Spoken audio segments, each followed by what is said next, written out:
125 years ago, the University of Colorado was formally put in place at the foot of the Flatiron Mountains, and across the years, the growth and mission of the university has been spectacular.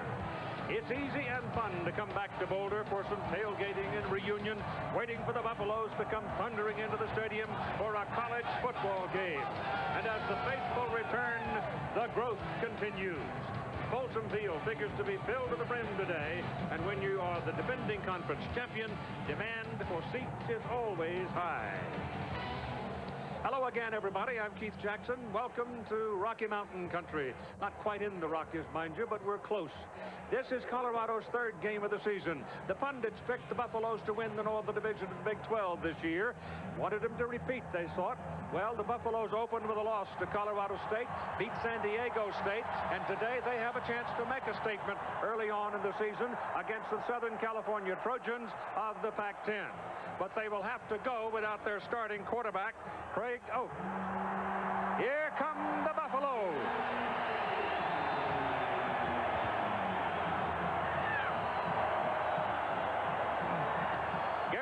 In his fourth season, having won the Big 12 last year, as we said, finishing the season at 10-3. Ralphie Ford, fifth year. Southern California ranked 16th in the coaches' poll. The Buffaloes are 19th. The teams have met 4 times over the years. The Trojans have won them all. But today is a new day. 3, 2, 1. Jerry, loving the supply chain proposal. Regards, Skip.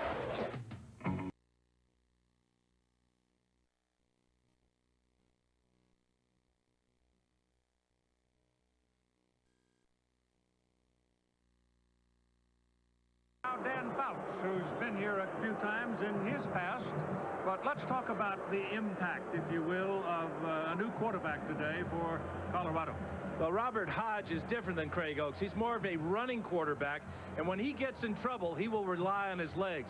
Luckily for Robert Hodge, he has a powerful rushing attack to also fall back on. It's led by running back Chris Brown, who is the epitome of the downhill runner. He likes to run between the tackles on his way to the end zone. Bobby Purify, on the other hand, is the change of pace back. He's a slasher, and he has the speed to get to the outside. Now, to stop this powerful running game, USC must rely on the same game plan they employed in the second half against Auburn. The Trojan scheme of stunting and slanting must be effective to negate the size advantage of this huge offensive line in these big Buffalo running backs. Well, you got to figure that Southern California brings that short passing game to this game. It looked pretty good for them. Well, Carson Palmer will have pressure on him today. The Buffaloes will blitz him. SC must play from ahead. They have to score early. They must have the lead going into the fourth quarter. So that's when your pocket weighs 400 pounds. Craig Ochs started the season very well for the Colorado Buffaloes, but against San Diego State, he got caught standing up and took a double thump to the head and wound up with a concussion. Now let's join Todd Harris for an update on the field. All right, thank you, Keith. Number 1, junior quarterback from right here in Boulder, Colorado, Craig Ochs. Craig, first of all, what is your condition, the prognosis, and what happened this week? Well, you know, it's been a long week, saw a lot of doctors, and overall, it's pretty good news. Once again, I kind of have to wait to get through the symptoms that are lingering from the hit, but on Monday, I should have a better idea of where I'm going. Let's talk about next week. You guys make the journey down to the Rose Bowl to play UCLA. What is your thinking right now? What's the team thinking as far as your availability? You know, like I said, Monday I'm going to find out a lot of information, and I certainly hope I can play, but that's in the hands of the good Lord right now, and I just have to trust in that. All right, best of luck to you. Thank you. Take care. Keith?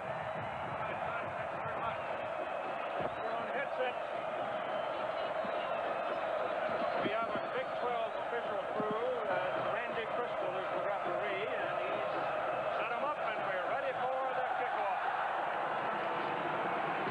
The Buffaloes going right to left. The ball is taken deep into the end zone by Brian Calhoun and will not be returned. So the Colorado Buffaloes will go to the attack with Robert Hodge replacing Craig Ochs at quarterback, basically a running QB, and that's what adds to what is already a Colorado strength, the running game. He's less of a threat throwing the ball, but he is good enough to make you pay attention to him, because if you don't, he'll pick your pocket. He's a tough competitor, and he is well known from his days at El Camino Junior College, because there were several teams, including Nebraska, that kind of wanted him. Oh, here's the first play of the ball game as we have some motion, but you know where the ball's going to go. It's going to go to Chris Brown. He'd get back up to about the line of scrimmage, and down he'll go. The Alamo Rent-A-Car starting lineup for the Buffaloes, the backs and receivers. Chris Brown just carried it, 220 pounds, had 185 yards last week against San Diego State, and Bobby Purify backs him up. It's a heavyweight 1-2 punch at tailback. The offensive line's a little thin because of injuries. There are 4 seniors up there. The center, Ryan Gray, is solid, and so is Wayne Lucier, a very good player at the guard position. Hodge on a roll, keeping it, looking, and throws downfield. He had a man. It is incomplete. They're going to call it a fumble. They call it a fumble, call it a catch and a fumble. So they've recovered the ball, and they're going to move the chains on it. It was Bo Williams, the tight end. Bo Williams took a heck of a shot as Hodge just drops his ball in beautifully. Watch Williams come off the line of scrimmage and get onto the deep route. He gets hit on the outside here. And watch it, he's going to catch the ball. This is a completed pass all the way. There's the shot by Nunn and the completion. Hodge throws again. The ball is high. This one goes incomplete, intended for John Donahoe. The man who has kind of been the go-to guy is number 80, Derek McCoy, but in the 2 pass plays they've come up with here, he has not seen the ball. I tell you one thing, if Robert Hodge throws that ball high again in the middle, he may not want to see the ball. That's right.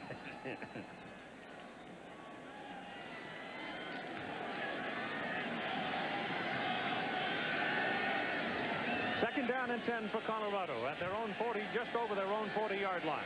Bright, sunshiny day, very warm. We've had rain for 3 successive days here out of huge thunderstorms that have dumped a lot of water on the area. So the field is a little bit soft, and I would think a little slower than it might ordinarily be.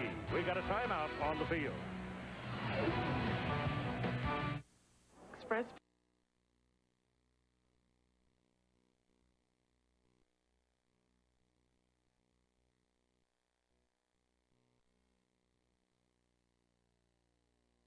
Trojans get a man downfield. The ball is thrown over his head. Bo Williams incomplete. The Southern California defensive front. This is a pretty good group here. Mike Patterson, Omar Nazel making big starts for the Trojans in the first game. They need big ball games out of Patterson and Cody today in the middle of that line. The linebackers, Melvin Simmons had 5 stops in his first start. He had an infected knee over the week, but he's all right now. Pollard played well in the middle. Strong safety Troy Polamalu anchors that secondary. He's everybody's All-American. Deshaun Hill has also played very well.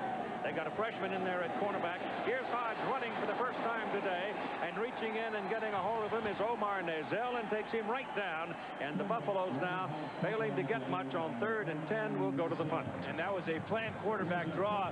I question a 3rd and 10 call, though, for that quarterback draw. That is a lot of yards for any quarterback to pick up, especially a quarterback is making his first start. So it is Mark Mariscal in the punt, and it is Kareem Kelly waiting for it for the Trojans, and Kareem's got to look up into a very bright sun, high sky. No pressure on him. The kick is away, and it's a beauty. Kelly waves off the fair catch. The ball will go into the end zone. Kareem saw it was going to carry inside the 10, and he lets it go, so it'll come out to the 21st down. It's a 57-yard punt. John Saunders now in New York for an update on the California game. Keith, this is a Burger King update. As you know, Cal 1-10 a year ago and looking to go to 3-0 against Michigan State. LaShawn Ward got the pitch, tosses it back to Kyle Boller, the quarterback. He also ran one in and threw for one as well. 14 yards in that touchdown. 3-0 start for Cal, the first since Steve Mariucci was there. Keith. Wow, that is just startling to me.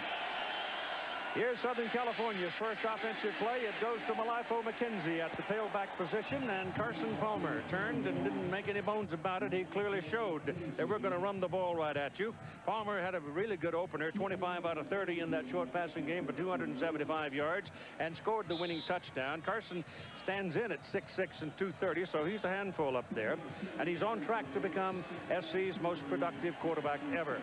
Sultan, McCullough, and Malaefou McKenzie both in the backfield, and McKenzie will come out in motion like that and become a receiver, and he's very good. And they're going to throw on this one as Palmer rolls out, gets heat, gets it away, has a man pass caught upfield at the 44-yard line by Kiri Colbert. And that's a first down for Southern California. That's a great throw by Carson Palmer, who had a great game the last time he saw the Colorado Buffaloes.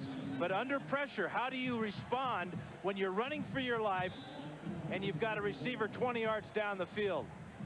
You throw a strike just like that. Great start for Palmer. Ball is right on the 44-yard line. Norm Katnick over the ball at center. And Palmer fakes it, rolls it out, pressure on him, throws the ball, pass complete to Colbert. That's 2 in a row to Colbert. There's another first down for the Trojans. They'll go down to the Colorado 35-yard line. This is another well-designed play by Norm Chow, offensive coordinator, because what they get is they get another wide-open wide receiver. We saw this a lot. Here's Colbert in motion. Watch him come against the grain into the flat here. Now the bonus is they got the big tight end up here throwing a block for him and getting him another 10 yards down the field. Colbert's caught 2 passes for 38 yards. Well, in 2 games now, Keith, I have never seen so many wide-open, uncovered receivers as Norm Chow's been able to get. Well, misdirection is helping him. There's a penalty flag, and the linesman throws the flag and stops the play before it gets underway. And it looks like it might be against the Trojans for moving. False start. Prior to the snap, false start of the offense. It's a 5-yard penalty, and it remains first down. Randy Crystal heads a Big 12 crew. Now let's go to the Alamo Rent-A-Car starting lineup for the Trojans. And we have already seen Malaefou, McKenzie, and Sultan McCullough in the backfield together. They share that tailback position. We may see Justin Parker some today. The offensive front, some worry here about injuries. They're helped some, though, by the emergence of freshman Winston Justice, who's moved his 300 pounds to right tackle. And the play goes to Justice side of the field. Sultan McCullough carrying the ball, but there is a substantial loss on the play. The Colorado defensive front, they go with a 4-2 alignment this season, 4-2-5. The front not the biggest around, but they're quite quick. Only 2 linebackers in this alignment, a junior and a senior in Tufts and Walrus, and 5 guys are in the secondary. This was a problem area last year. They are really quick, and they've added a freshman to that group, J.J. Billingsley, who shares time, and he had 15 tackles last week. Palmer's pass is away. The pass is caught by Chad Pearson, the fullback, but he is hit immediately. And you can see Carson Palmer picking himself up off the turf. Buffaloes want to hit him and hit him often. Most quarterbacks don't like it. Palmer has shown that he can handle it. But this good penetration by Colorado. Brayton comes up the middle, and now Ninehess and Harris throw the quarterback to the ground. So it is 3rd and long. 3rd down and 16 for Southern California. Buffaloes have a bunch in the box. Passes away quickly to the sidelines. That will not go for the first down as the freshman Mike Williams at wideout makes the catch. And so USC now looking at 4th down on the Colorado 33-yard line. Figure to punt here. And Keith, that penalty really affected the SC's momentum on this drive. Doesn't look like they're going to punt. I don't see him showing up. Shows you the confidence that Pete Carroll has in his offense as they're going to go for it now. They will not try to draw the Buffaloes offside because that won't do them any good. It'll still be 4th down. Yep. They need 8 yards on 4th down to keep the ball. McCullough and McKenzie. And McCullough is the single back now as McKenzie goes wide. The ball is thrown quickly outside. McKenzie makes the first man miss. He's got the first down. He's on his way to the end zone. Touchdown.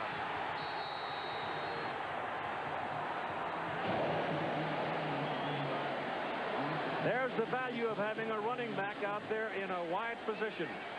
And also attacking a freshman, J.J. Billingsley came up with the single coverage on Malaefou McKenzie, and he couldn't make the tackle. Here he is in the chase position here as McKenzie goes into the end zone. Converting on 4th down and 8, not only getting the first down, but getting the 6th. David Davis will try the point. Boscovich will snap it. Tom Malone, the punter, will hold it. Left puts it up. Hooked it. Got it inside the uprights and good. So we've got 9:56 to play in the first quarter, and Southern California in their first possession goes for it on 4th and 8 and puts it in the end zone.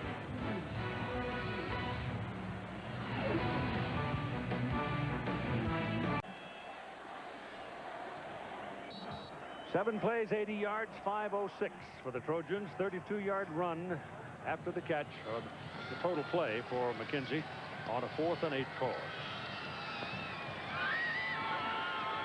You got to do that a couple, 3 times. You can take some will out of somebody, can't you? Well, you know, that's an 80-yard drive. You usually have 80-yard drives in this thin altitude because the place kickers, kickoff guys, usually get it to the end zone. But that was impressive. Carson Palmer, 5 for 5. Wow. Sneed and Calhoun waiting for the kick from Killeen. Penalty flag back up toward the center of the field. So let's see about what the flag's all about. It does SC offsides, Keith.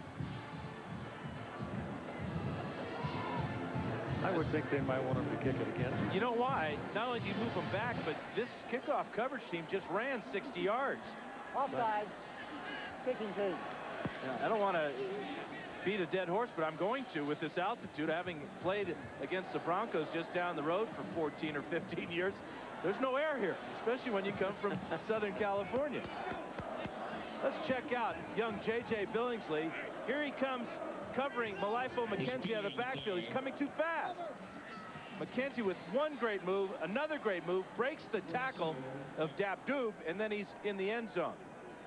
But that's great game planning, finding one of your most talented players on offense and exploiting the inexperience of young J.J. Billingsley.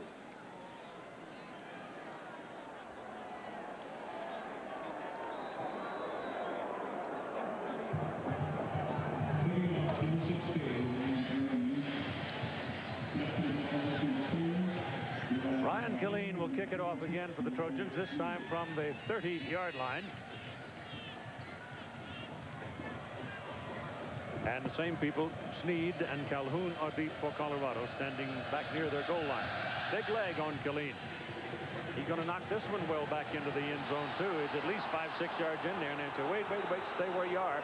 And it'll come out to the 20-yard line. ABC Sports presentation of college football brought to you by Nissan and your Nissan dealer. 10-10-220. Great rates all day, every day. Lincoln Financial Group, clear solutions in a complex world. And Alamo, the official rental car of the American vacation.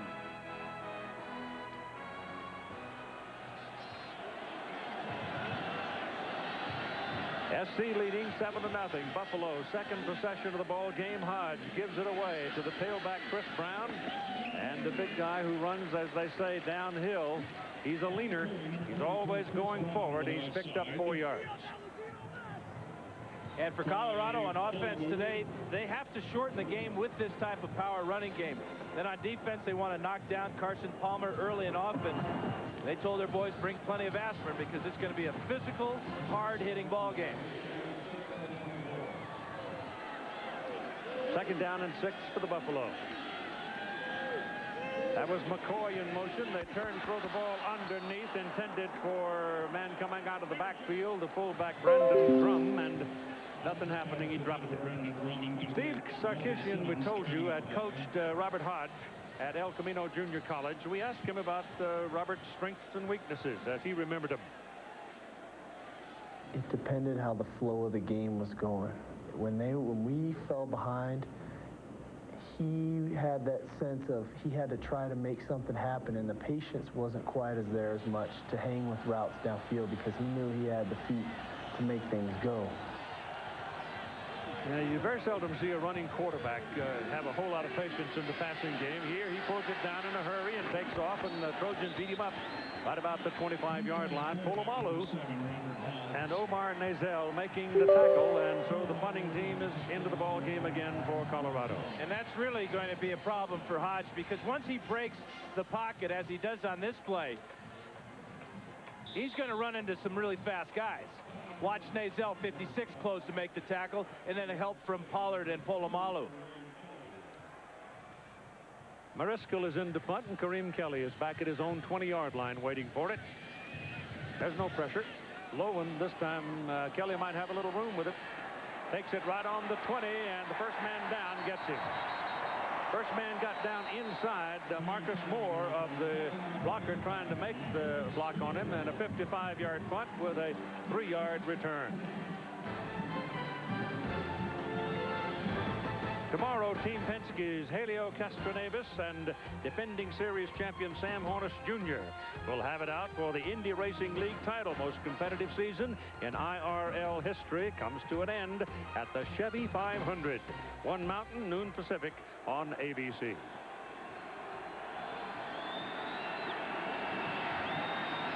Trojans' second possession now as they start from the 21. Palmer hands the ball away. It goes to MacKenzie. And the Buffaloes track him down in a hurry. And this Colorado secondary really comes. Yeah, and they play a unique style of defense. The 4 down linemen and then 4 linebackers and 3 defensive backs. But basically, the 2 outside linebackers are more like strong safeties. So they have the ability, now that they've added speed in that secondary, to really have 5 defensive backs on the field all the time. Billingsley made that last tackle for them. It's second down and 10. Pass is thrown outside. The pass is completed. And the Trojans are short of their first down as he hits the chalk at the 26-yard line. And let's check in again with John Saunders for an update on what's happening in Columbus, Ohio. Great battle between the Pac-10 and the Big Ten, and Washington State trailing by 3. Jason Gesser goes 5 yards to DeVar Darling. Of course, every touchdown, everything he does will be for his brother Devon, who passed away. 7-3, Washington State with the lead. So the Cougars, well, that says a lot to get an early touchdown against Ohio State in the horseshoe. The ball is drilled into Alex Holmes, and Holmes hand fighting, trying to get position, wasn't quite ready for it, and it bounced off of him. He was battling with Medford Moorer. At number 26, that caught the ball. Let me go back to him on the previous play. That is Hershel Dennis, who is a freshman out of Long Beach Poly, and he's going to play a lot before this season's over, and he might become a household name as time goes on. Yeah, playing behind his high school teammate, Winston Justice, who got the start today at right tackle. Happy birthday. 18 years old today. 6'6", 305 pounds. 18. Here's the punt. And it's off the side of the foot, but it's a tail dragger and takes a USC bounce and runs out of bounds inside the 30-yard line. Pretty good kick by Tom Malone of 47 yards. We have 7:29 remaining in the first period. Trojans lead it 7-0. Let's take a look at our Nissan drive summary. The way the Buffaloes are playing is more like a walk summary. Chris Brown, 2 carries for 5 yards. And Robert Hodge has missed his last 3 after completing his first pass of the day. And the Colorado Buffaloes come to the attack for the 3rd time today with the ball resting at their own 27-yard line. Chris Brown remains the tailback. He is a single back now, and they bring one of the wideouts back toward the line of scrimmage. That's McCoy. They fake a reverse with him, hand it away to Chris Brown. Brown's got about 6 yards before Nazell brings him down. And here's Todd Harris. Well, Keith, Colorado may have to rely on the run more today because Jeremy Bloom, the sensational freshman, will not play in somewhat of a clandestine operation. A shoe for Jeremy arrived from Nike last night, specially designed to give him some relief on that bad big toe on his left foot. It was epoxy. He came out before the game, put some running on it. I talked to him. He said, I just can't push off, so he will wait and maybe go next week. Keith. Yeah, he's a quick, tough little guy. And this is Brown. Brown is nailed right about the line of scrimmage as the Trojans just were looking for him. And they got him. That's really key for SC today is they're down 4. Nazell, Cody, Patterson, Udeze. We'll see Bernard Riley as well in there. But they have to get off and get into the backfield and get Brown before he gets rolling. He's 6'3", 220 pounds, and when he gets tackled, he's got such good pad level that he always falls forward and gains yards.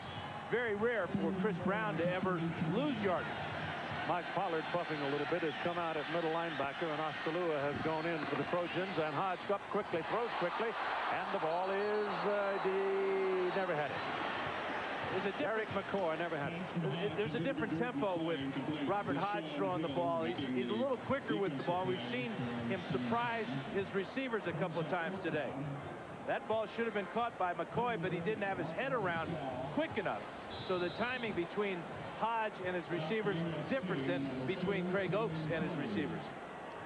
Maurice is in to punt for the third time then at 57-55 on the first two punts, and Kelly's waiting for it back at the 15-yard line. There's a breeze swirling around, and it's hard to read just exactly whether on the field you get help, whether it knocks the ball down. That's just a good punt. He got a good spin on it, and Kelly lets it go, and it goes into the end zone.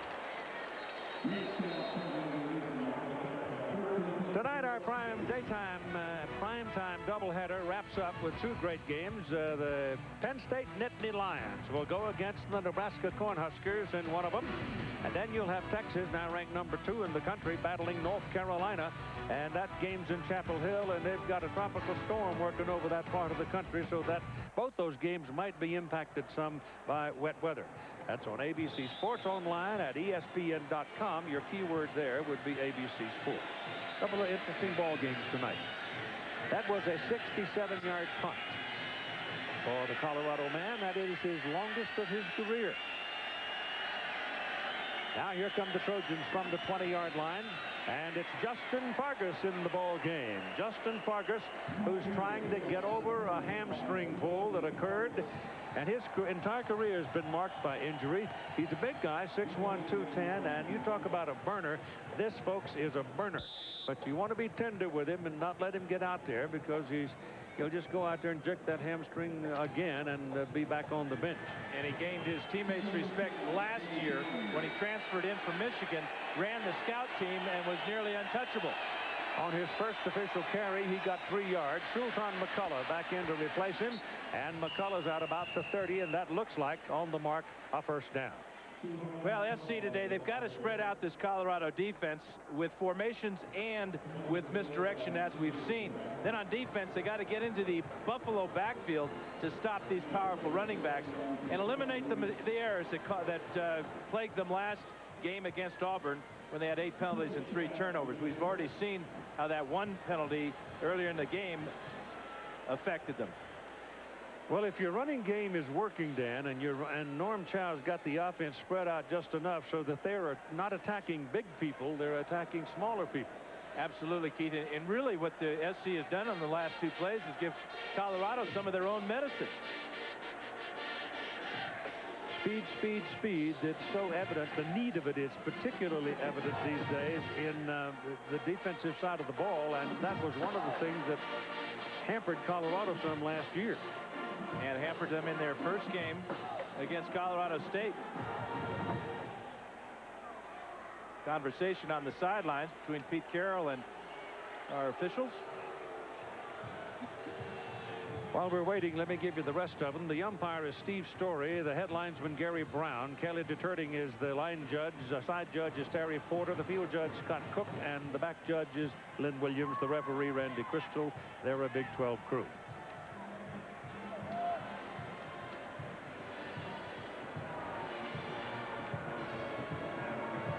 Well, whatever it is, they're taking their time with it.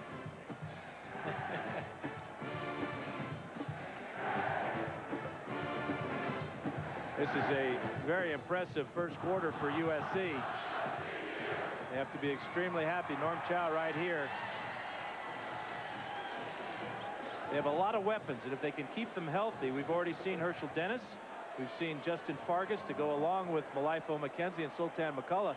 And again, today, there will be a lot of substitutions. Key for SC to keep all those backs fresh.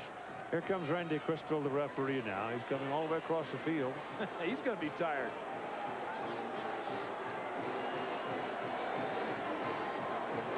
You know, he's got a microphone. It would be nice if he'd use it and tell us what's going on. He didn't join after. Perhaps a headset problem with the coaches. So it's 1st and 10 from the 30-yard line for USC.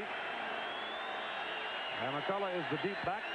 A little quick pass out to this side. Goes to Kelly. Kareem Kelly can't get past that first man. The first man was Donald Strickland.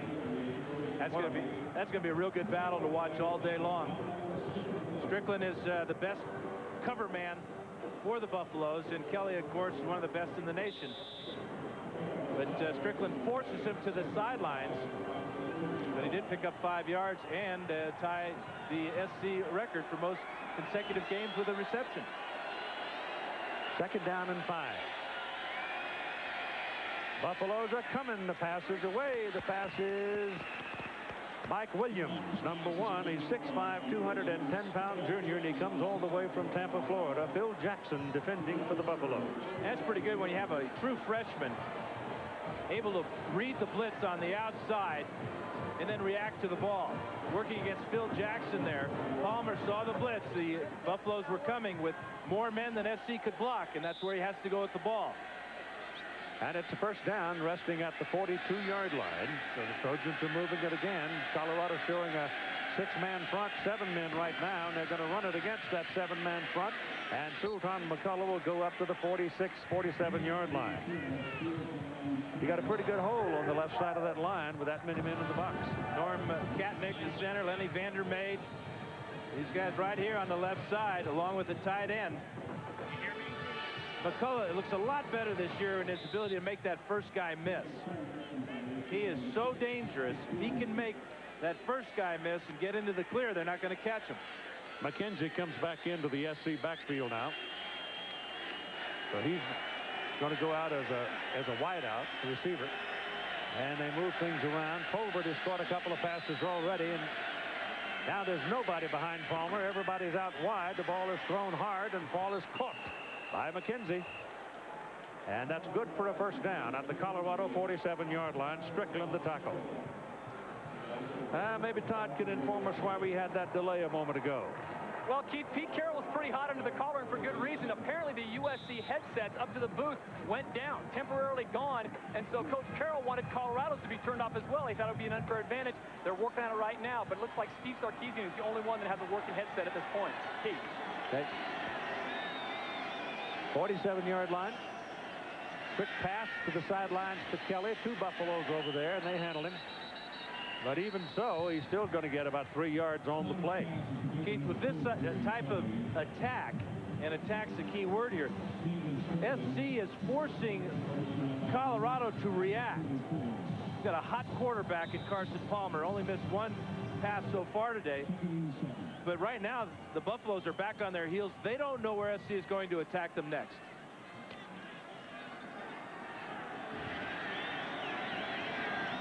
When they're getting this many plays, there's no way they can figure it out. Hershel Dennis is in the backfield again.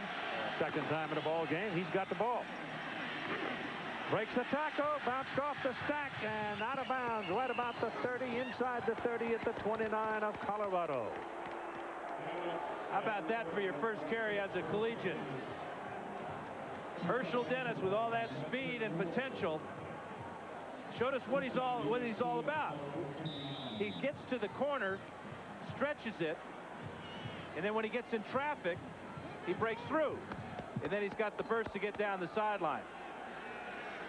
He's 175 pounds and still growing. Picked up 15 yards on that carry, his 2nd carry as a Trojan.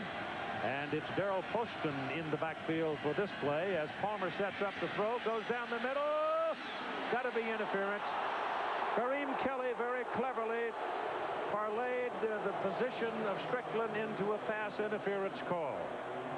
That's a savvy senior working against another senior, but Kelly won it. And the quarterback is also very savvy.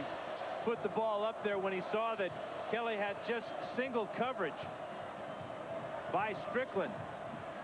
And when you have that type of relationship in the backfield in the secondary with the defender with his back to the quarterback, that allows the quarterback to throw the ball just about anywhere he wants. Pass interference on the defense. It'll be a 15-yard penalty. Automatic 1st down.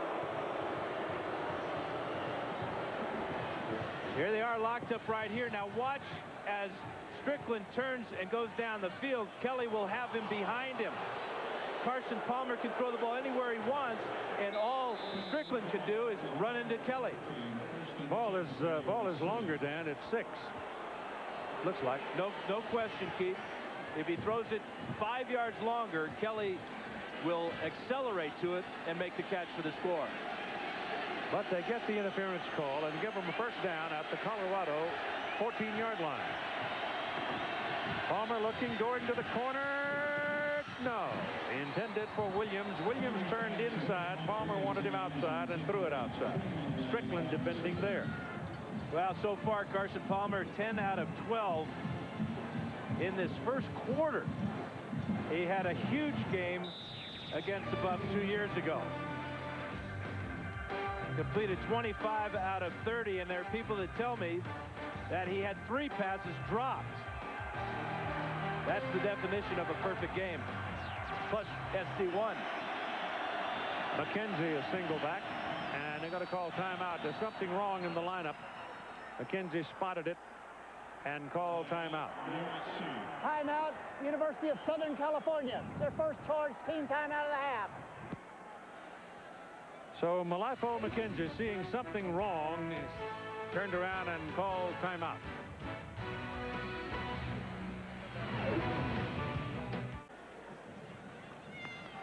Seven to nothing. Southern California threatening again. 2:52 to go in what has been a pretty long quarter. A very long quarter if you're a Buffalo fan, and for the Trojans, they would like to extend it even longer. But remember, when you're playing here, you want a 2-touchdown lead going into the fourth quarter. And absolutely, you want to force the Buffaloes to throw the ball. Looked like the last time that Colorado had the ball on offense, Chris Brown was starting to feel it.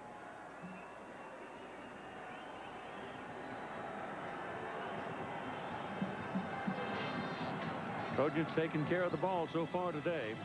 Along the front playing very well, and they're still waiting for Zach Wilson to come back from a strained foot that's kept him relatively inactive the whole season. He is the most experienced offensive lineman they have. And playing right guard, Keith, is Eric Torres, who played right tackle last week. Yep, they've been shuffling people around the entire season. All right, here we go with 2nd down and 10 from the 14-yard line, and we've got McKenzie deep. We got a pretty good hold. Chad Pearson's the fullback. Give it to McKenzie. Finds some daylight over the left side. Bounces through the hole and goes touchdown. Chad Pearson was a blocking back on that play, and let me tell you, he did his job. Yes, he did, Keith. He gets the start today. Did not play against Auburn, but this is why they like Chad Pearson at 6'1", 240 pounds. He's like a pulling guard in the backfield. Watch him here off that left side again. As he clears the way, he takes out 2 Buffaloes. And here's your point try coming with David Davis. Malone will hold it. He's jerking that thing towards the upright, but for the second time he gets it inside and makes it good. 10 plays, 80 yards, 320. All kicks favor the mountain speed. Yeah, right. There's a troubled coach right now, Gary Barnett, seeing his team down 14, and really they haven't even defensively had a clue on how to stop SC. And if you want to look at their offense, it's been pitiful. Best play of the game for Colorado was the first play when Hodge hit his tight end down the middle.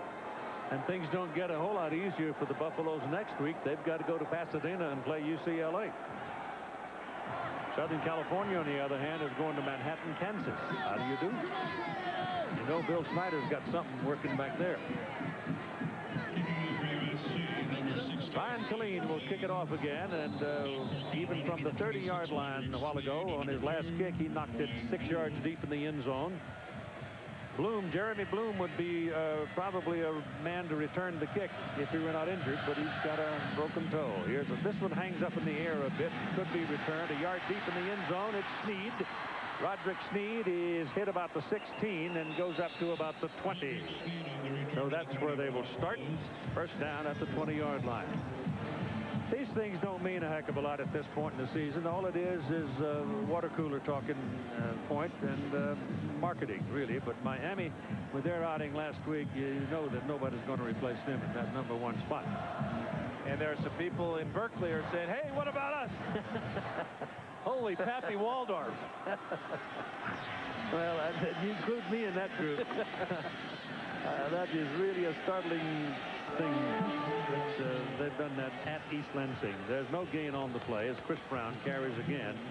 And you know that that entire group in the box, the down guys and the linebackers, all have Chris Brown right in their sights. I'm surprised we haven't seen Bobby Purify yet, but really the pounding between the tackle running has not been established yet by Colorado. Once they get that going, then they'll go with Purify. But you got two guys there in the middle, that's Patterson and Cody. They're not easy.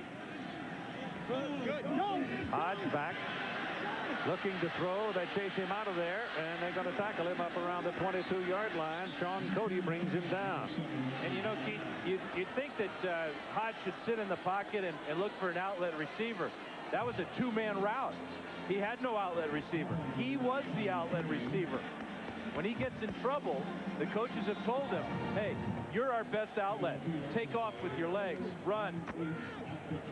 Matt Grudegood, number 6, was the fellow who really flushed him that time. He got up in a hurry from having been knocked down and ran him out of there.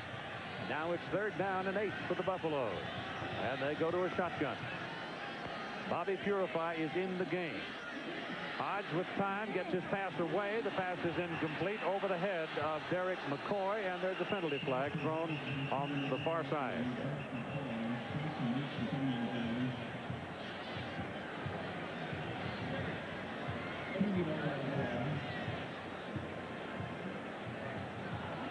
Obviously against Colorado, may not have had enough people on the line. Illegal formation on the offense.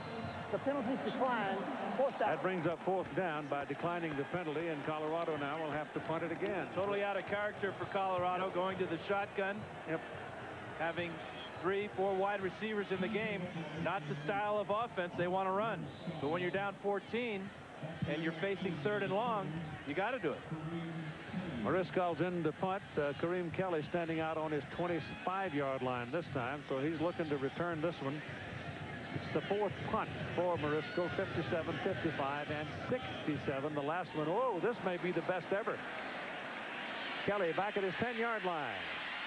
Looking to get one. Now he comes back inside and gets a little bit of help, and he'll get it out to about the 22-yard line. And Mark Ameno tells me that's a 68-yard punt. So he's gone 57, 55, 67, 68. Give him a drink of cold water. Return 12 yards by Kelly.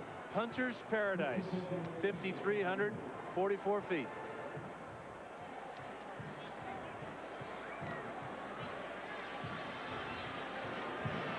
Trojans still not piling up all that many yards rushing. If that was reversed, I think Pete Carroll would probably be happier. I don't know. I think he's happy with that 14 love on the board. Yeah, no question. Anybody would be. Yeah. Sultan McCullough. The deep man. Palmer's pass thrown to the sidelines in a hurry to the tight end Greg Gunther, and he's a load to 6'8", 240 pounds, a sophomore. That's the first reception, not only for Gunther, but for Alex Holmes, the other tight end. That's the first reception for a tight end for SC. They like Gunther because of his athletic ability and his size. Sonny Bird goes into the backfield now at the fullback spot. Palmer spreading it around, Keith. That's the 7th different receiver he's found open. Keeps the receivers union happy. I know all about that. Yes, you do. 2nd down and 5. Oh, that little wiggle got him a little bit of room, and McCullough's going to be held just short, perhaps, of the 1st down. He's close.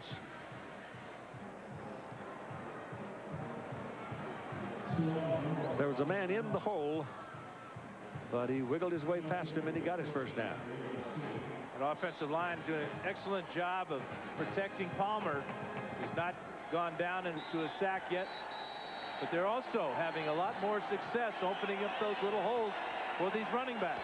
First quarter is over. I bet you Colorado feels like it took a week. After 1, it's Southern California 14, Colorado nothing, and you're watching ABC Sports Championship Television.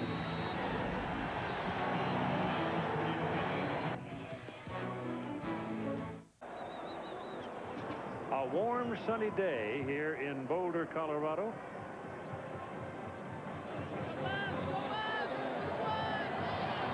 Ochs, number 1, you see him there. He's not going to play. We don't know how long. Doctors certainly kept him out of this ball game, and conceivably might not play next week. But the medical opinion and the parents' opinion, decision to be made. Can't mess around with those concussions. Sure. All right, here come the Trojans now on 1st down and 10 with the football resting at their own 33-yard line, and they lead starting the second quarter 14-0. They have dominated the game so far.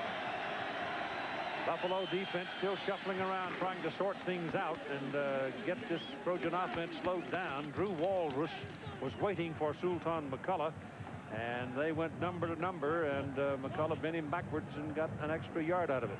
You know what they did, Keith, is SC came up line of scrimmage, and the Buffs were in what appeared to be an attacking style defense. Looked like they were going to come up and blitz. The last moment, they dropped out into a zone coverage because Palmer's been so hot, and SC gashed them with that 8-yarder. 2nd down and 3. Ball just about the 40. And it's McCullough again, and this time the defensive man got the lick. I mean, it was solid. Sean Tufts, the linebacker, and Van Cabal, the quarterback, the linebacker coach, really likes. He likes him because he's a middle linebacker. Here he is, number 54. He is not fooled at all. Here's McCullough. Big hole for the tailback, but right in the middle of that big hole is the big linebacker. It is 3rd down. Ford says 4, looks like 3. Palmer stands, throws quickly, too quickly. The throw was too quick for Grant Matos. He had not turned to see the ball in time, and apparently it was his body movement would indicate he thought he had been interfered with, but no such response from the official. And Carson Palmer may have rushed that throw just a bit. Yeah, because Matos is breaking loose. Yeah, and Palmer's been knocked down a couple of times. He's been hit almost every time he's thrown the ball, so that starts to play on your mind as a quarterback. So now here are the Trojans for their second punt of the day. The first one was a 47-yarder by Tom Malone. And it's a beauty. Going into the end zone, come out to the 20. Malone, a true freshman out of Lake Elsinore, just hit it 60 yards. We're in the second quarter. Trojans lead the Buffaloes 14-0 here in Boulder, Colorado.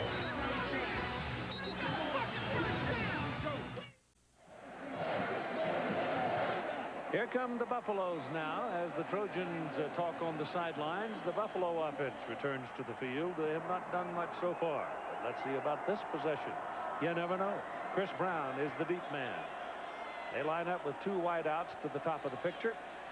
Robert Hodge gives to Chris Brown. Brown is caught. He'll get about a half a yard on it. Keith, let's take a look at our Pacific Life game summary. First play of the game for SC on offense. Malaefou McKenzie rips off 7 yards off tackle. And then on 4th and 8, he will school the freshman J.J. Billingsley. Goes 32 yards for the score. And then 2 series later, behind Chad Pearson's 2-for-1 block, 14 yards to make it 14-0 SC. Bobby Purifies sets into the backfield now for the Buffaloes. He's a single back. And he's got the ball. And he's got a yard before the Trojans eat him up. First man there, Udeze. He was the first man there a while ago on Brown. Right now, the quickness and the stunting of SC's defensive line and the speed of their linebackers, why Colorado has only 19 yards rushing. They found nothing inside so far. I know the plan of Gary Barnett, Sean Watson, the coaches on the offensive side of the ball was to beat on them. They have been able to do it so far. 3rd down and 8. Hodge runs out of the pile and dives across the 25-yard line before Good brings it down for SC. You really got to give SC a lot of credit on defense. 4 straight possessions for Colorado. All of them just 3 plays and then bring the punt team out. And the other thing that does is that keeps that defense fresh.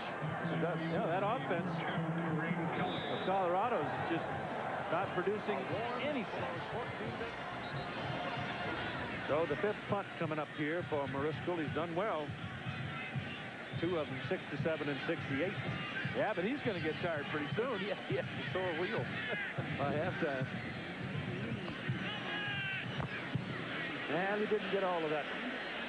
Drop kind of got off the end of his foot, and it's going to roll around the 30 down to the 24-yard line, where it'll be first down, Southern California. Now it's time for the Aflac trivia question. This week's question is, who was Colorado's last 1,000-yard rusher? We'll tell you in a few minutes. 11:23 to go in the first half.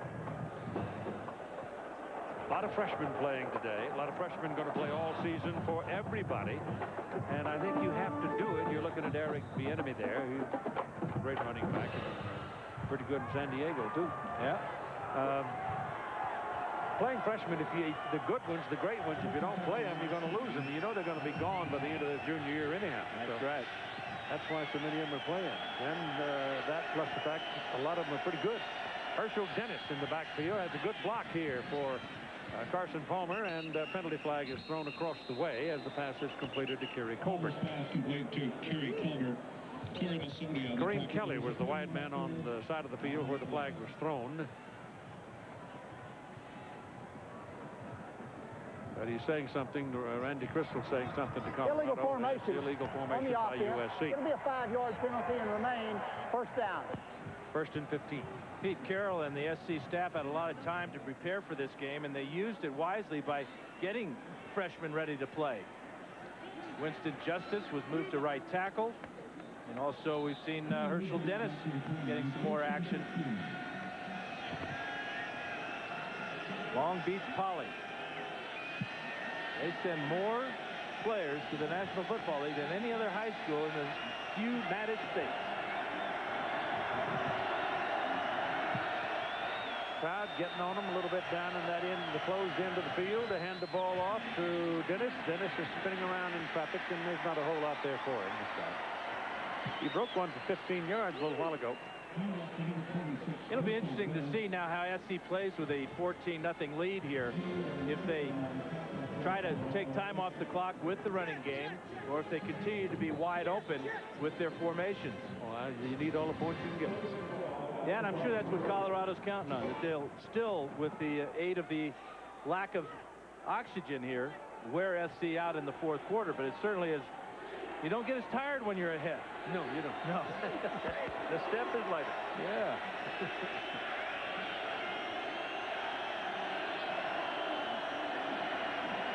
Palmer throws, has a man, and it's Colbert, but he's short of the first down.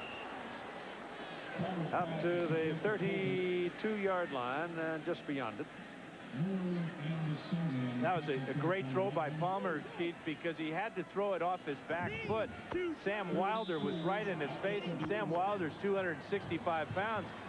But I'm sure that Sam hasn't tackled many 230-pound quarterbacks very often. Watch number 90 right there. And Palmer backing up, put the money right on target. And it's 3rd down and 3. Kelly to the near side. Colbert to the high side. Pearson comes up out of the backfield into a slot. Ball's thrown to Pearson, and he's beyond the marker. Colbert, excuse me. Kerry Colbert, and it'll be a first down for Southern California. Keith, you talked about how effective SC is with his short passing game. We haven't seen Palmer go deep yet, but why should he? When he can run this bunch route here and just have his receiver find a hole. Remember, all he needs is to get that far to pick up the first down. The experienced Colbert, and this offense, just a thing of beauty so far. Well, the Pearson, the fullback, went into the slot. He came into the inside, took that middle linebacker with him.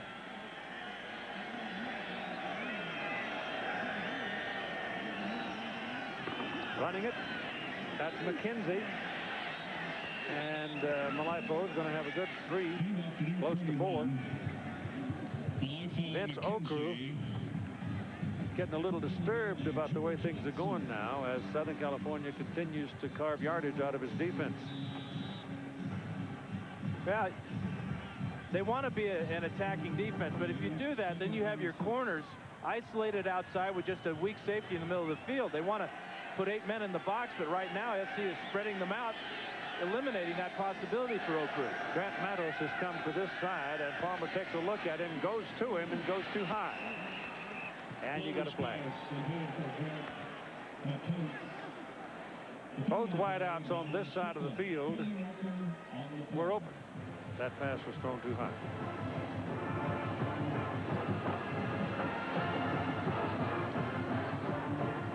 No flag on the play. No flag. Coming up on the Valvoline halftime show, John Saunders, Terry Bowden, scores and highlights around the country, and the most startling thing of the season so far happened today at East Lansing, Michigan. 46-22, California beat Michigan State. Everybody said when Cal put 70 on Baylor, big deal, it's Baylor, but 70 is still a lot of points. Put a bunch of points last week up against New Mexico State, but how about against Michigan State? That's awesome. It certainly is. Jeff Tedford, the new coach. Palmer's pass. Good. Incomplete. Didn't have it. Never had it. Gary Colbert on the sidelines would have had the first down and then some, but the pass was right on the numbers, but he was hit just as the ball arrived, and he couldn't put it away. Bill Jackson is the man who knocked him down with it. And Jackson is celebrating, and well, he should, but this is a dropped pass, pure and simple. Yep. Great Throw right there. Jackson with the left hand in does a super job of stripping Colbert's arms down, but he still must make that catch. Malone is in for the punt, his third of the day.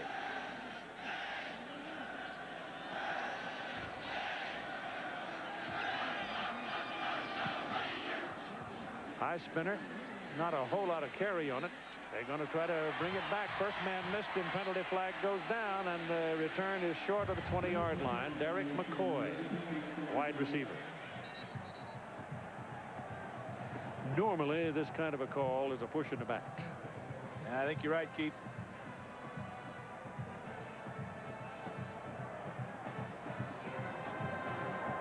Might be Vance Washington, number 7. Watch this man right here working on Justin Wyatt. That is a block in the back. It also gives us a chance to tell everybody that there are 9 players out there today wearing the same number for Colorado. Driving Kelly Hayes crazy. Illegal block in the back. On the return team, half the distance to the goal. 1st and 10. So the Buffaloes, when we come back, will have the football back at their own 8-yard line. Take a look at our Pontiac drive summary. Not good for Colorado, and especially when you look at where they're starting. They've been backed up the entire game, and they're really backed up now. They'll start this possession at about their 8 or 9 yard line.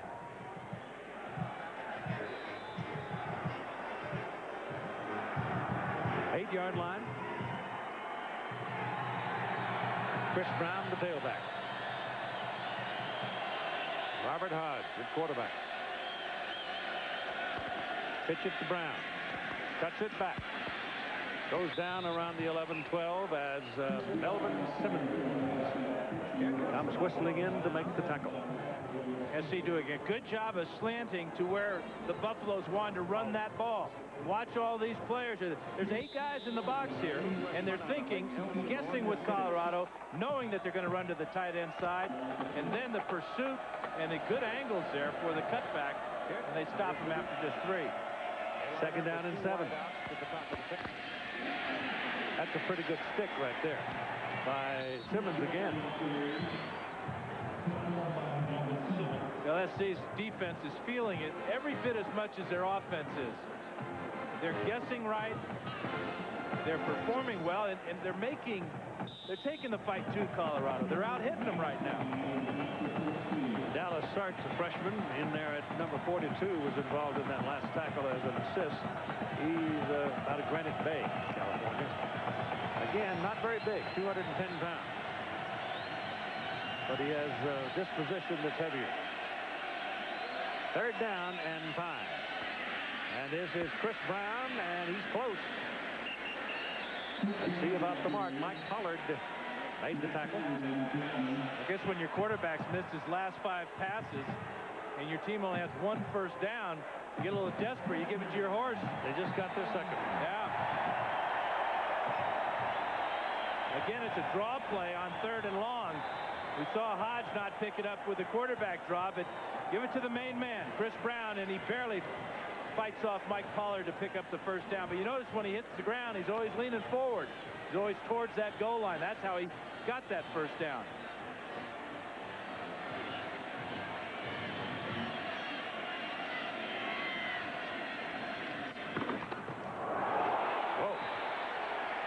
Legs locked by Pollard. That time Big Mike did a job on him. Took him down at the 15-yard line. Actually, Keith, I think it was a safety blitz by Troy Polamalu. Yep, it was. Not Pollard. Polamalu's going to come from right about here. He's just on a run blitz here. It is Pollard. My apologies. Oh, great one. Polamalu a little late to the puddle, to the puddle, yeah, to the huddle too. She can rest now. 2nd down and 14. Ball is thrown to the outside. It's a good pass by Hodge, and now they say no catch for Derek McCoy. He didn't possess the ball. The ball came out when he hit the ground and didn't have possession. Not a bad pass, though. Good route by McCoy, good and sharp, and a drop pass. As he hits the ground, the ball is already coming out. Good call by the officials. All resting exactly on the 15-yard line at 5:30 to go in the first half. 14-0 lead for Southern California. 3rd and 14 now for the Buffaloes. Jesse Wallace is way wide to this side. Brian Calhoun spread out in the backfield, and he's got it. And he's got speed. But he can't turn the corner, and he's down around the 22 with Polamalu this time, the person in the next tackle. John Saunders now with something about the Oregon Ducks. Keith, Ducks fans are wondering what they do without Joey Harrington. Well, they'll do very well nicely. Jason Fife rolls to his right. You want to see a picture-perfect pass. Never has to break stride to Sammy Parker. 80 yards for the touchdown. Oregon rolling right now over Idaho. Keith. You know, Sammy Parker had a big ball game against Fresno State, too. He was really. Yeah, he caught a long bomb against them. Yep. Here's the punt by Maurice again. 56th of the day. No pressure on him, and boy, I tell you, that could make a good living over here punting the ball. The return is pretty good by Kareem Kelly as he comes back out to about the 29-yard line. 62-yard punt and a 13-yard return.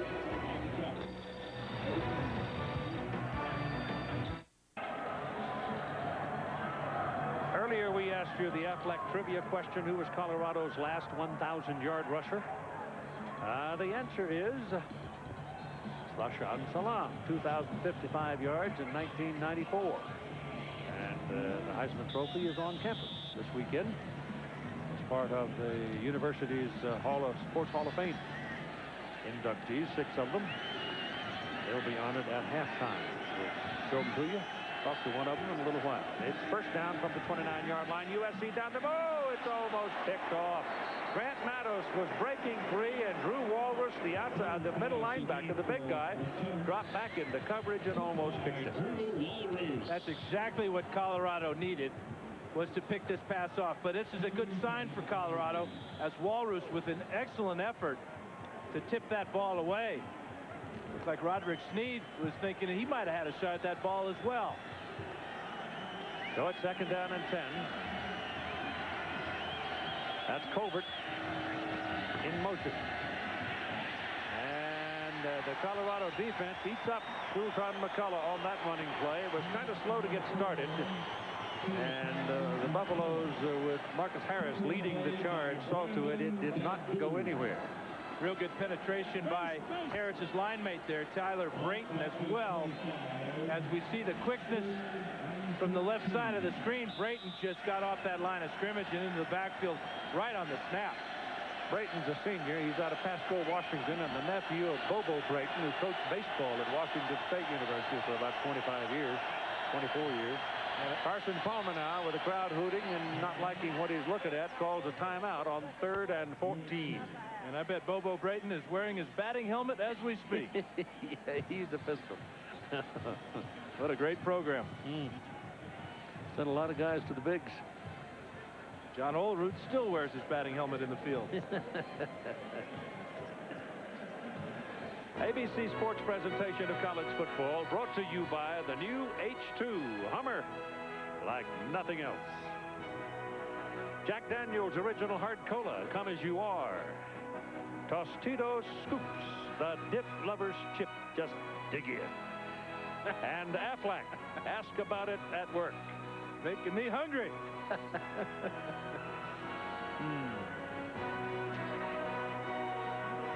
Well, we got a little second here. I want to ask you about this statistics business.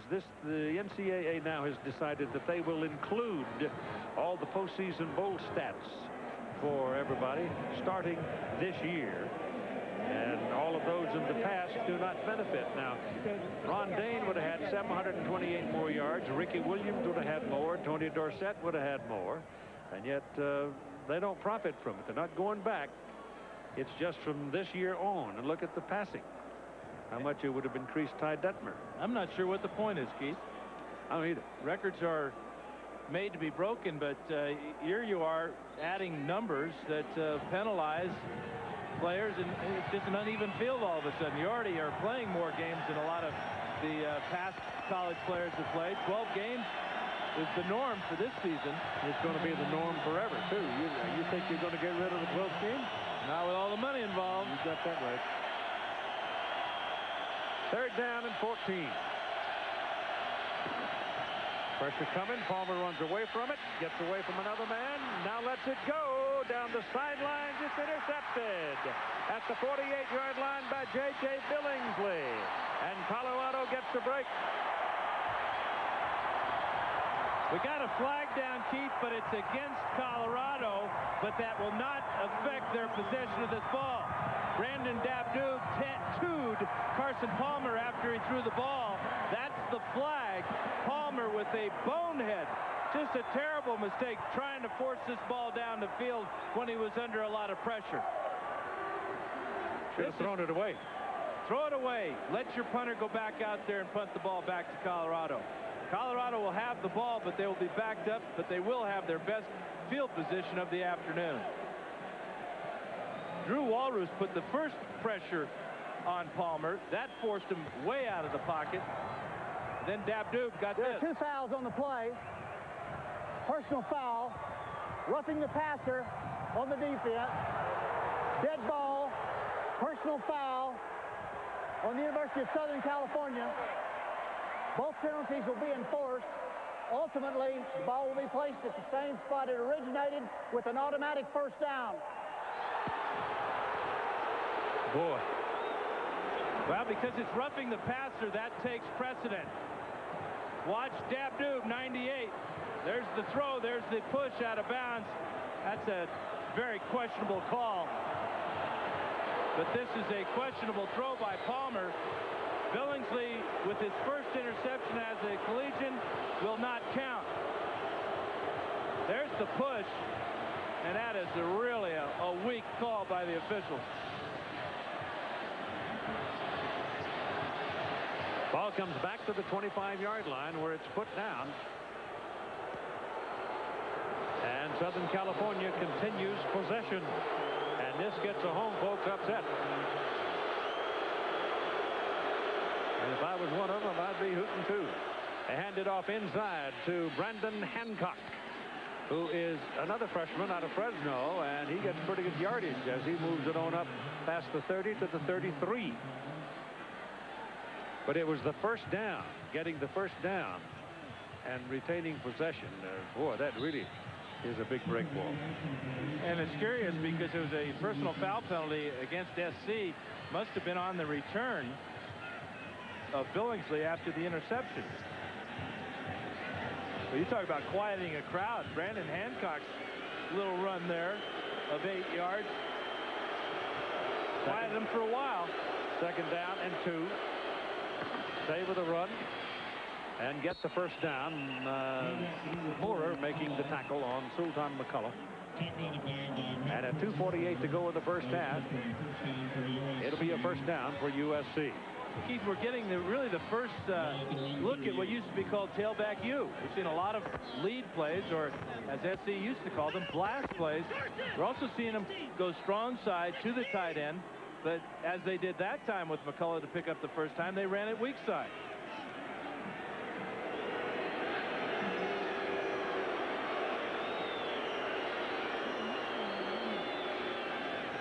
McCullough again. Oh, he found daylight. He's got great speed. Colorado man's got an angle. He doesn't get him. There are no flags behind him. It's a touchdown. 62 yards.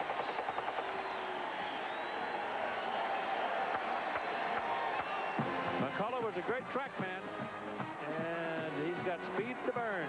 And he proved that that ball's not very heavy. And he don't belong to no union.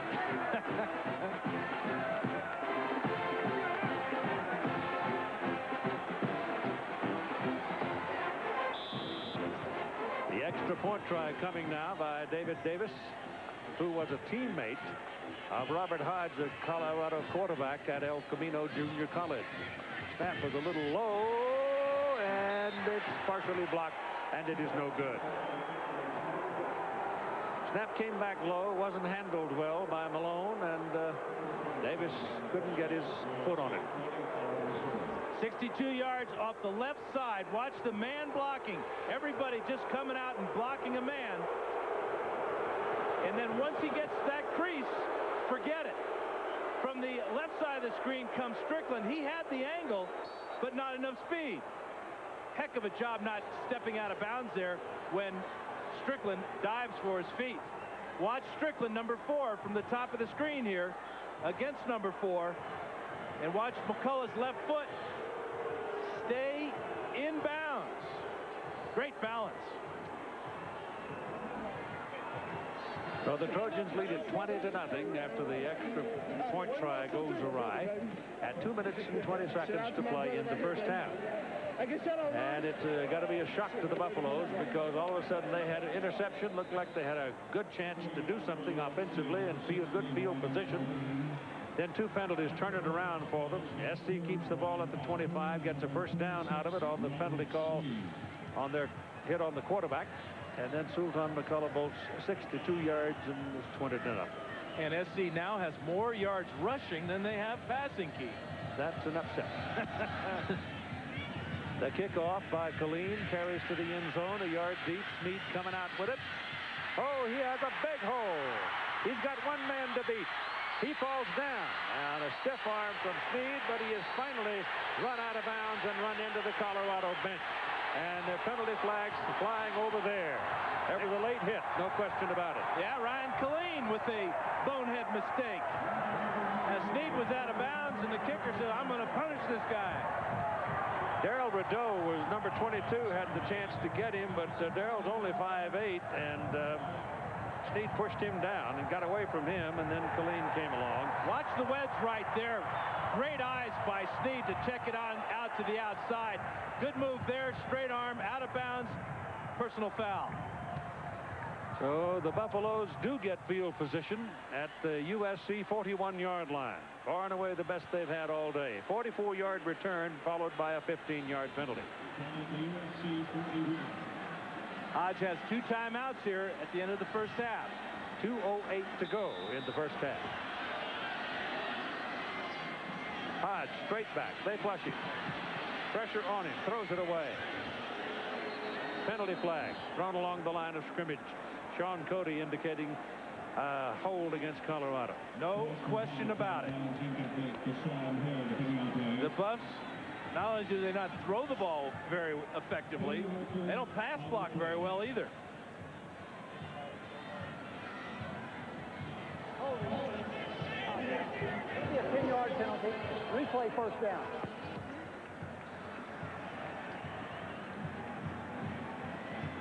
SC dodges a bullet for not getting a roughing the passer. There's the hold right there. Now that right there is roughing the quarterback. Yeah, the ball was well going, wasn't it? Yeah. But got away with it. First down. To the sidelines in a hurry, intercepted. Picked off by Jason Leach. A sophomore from Chino. So Hodge threw the ball. He had single coverage out there on his receiver, but he threw more at the defender than at the receiver. And I'm not sure what they're thinking coming out throwing the ball. They've got 2 minutes to go. They've got 2 timeouts. They have excellent field position. They go totally out of character, holding on the first down play, and now this interception out of the shotgun, which doesn't look like Colorado very much, and a ball thrown behind the receiver, an easy pick for Jason Leach. And they'll probably be lucky if USC doesn't put some more points on the board. Yeah, SC has 1 timeout. Yep. And they've got the ball first down at the Colorado 48-yard line with 1 minute and 56 seconds to play, leading 20-0.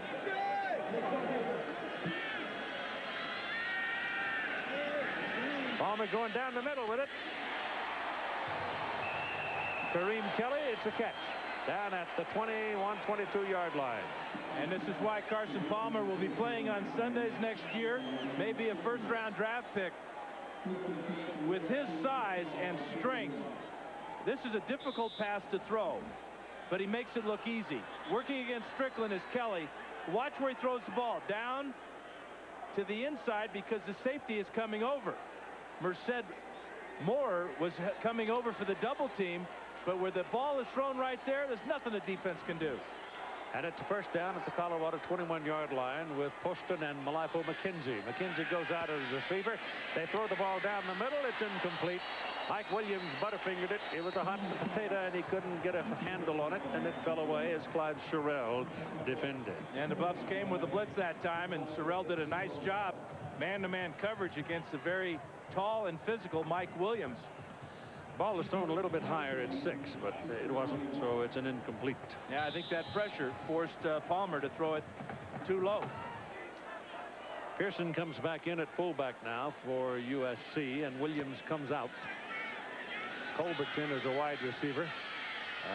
Gunther, the big 6'8" fellow, is in there at tight end. Colbert coming this way. They're going to run it with Poston. And Darryl Poston, a junior out of Huntington Beach, is rolled up at about the line of scrimmage. So now we're at 1:14, 1:13, and the clock running to go in the first half. It's going to be 3rd down and 9 for Southern California. Here comes Williams back in. They might try to play jump ball with Mike Williams since he's 6'5". Well, what they want to do with him, Keith, is have him work on the inside as a slot receiver and give him an option to run either to the inside or back to the outside. But as you said, when you're 6'5", and now he's moving to the outside, so he will have single coverage with Donald Strickland right up here. Strickland is 5'10", Williams 6'5". They go the other way with it. Come to this side to Grant Matos, and a good defensive play made for the Buffaloes. And that'll bring up 4th down for USC. Incomplete pass. Incomplete pass. Incomplete pass, they say now. Incomplete. So the ball will be resting at the 21, and here comes the field goal unit. David Davis with his first field goal try of the day. He made one of 37 yards against Auburn 2 weeks ago. Malone's the holder. Boscovich snaps it. Last time the snap came back low. This one's a good one. The kick is blocked. That one was just simply blocked by Colorado. I think Phil Jackson got it. That ball was kicked too low. Jackson got up in the air, but I think the ball might have hit him in the chest. He goes 6'1", and he's on that team because he's a good leaper. And Tyler Brayton was in the neighborhood. He's 6'6". So I think it was Brayton that hit. Keith, let's check it out. If this ball was kicked so low, it might have hit one of the offensive linemen in the head.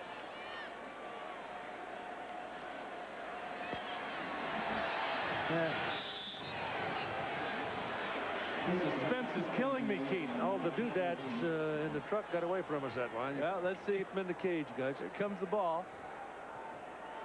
If Jackson. Yeah, it looked like it bounced right up here, then went up in the air. Hit somebody in the helmet. Time's going to run out, and we're going to go to the clubhouse to talk about things here with the score at halftime. Southern California Trojans 20 and the Colorado Buffaloes nothing. Coming up next, the Valvoline halftime show with John Saunders and Terry Bowden.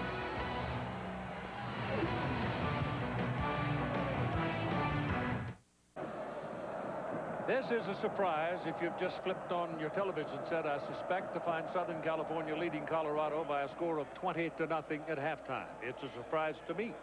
It's a shock to these Boulder fans here. The Buffs are being totally outplayed on offense and on defense. Totally a great first half for SC, but we'll see if they can do it in the second half. Yeah, your hip pocket gets a little heavier the closer you get to the fourth quarter. There's no question about that. So we're ready to go with the second half of play as Colorado will kick it off to Southern California. And no return on this baby. It's almost in the stand.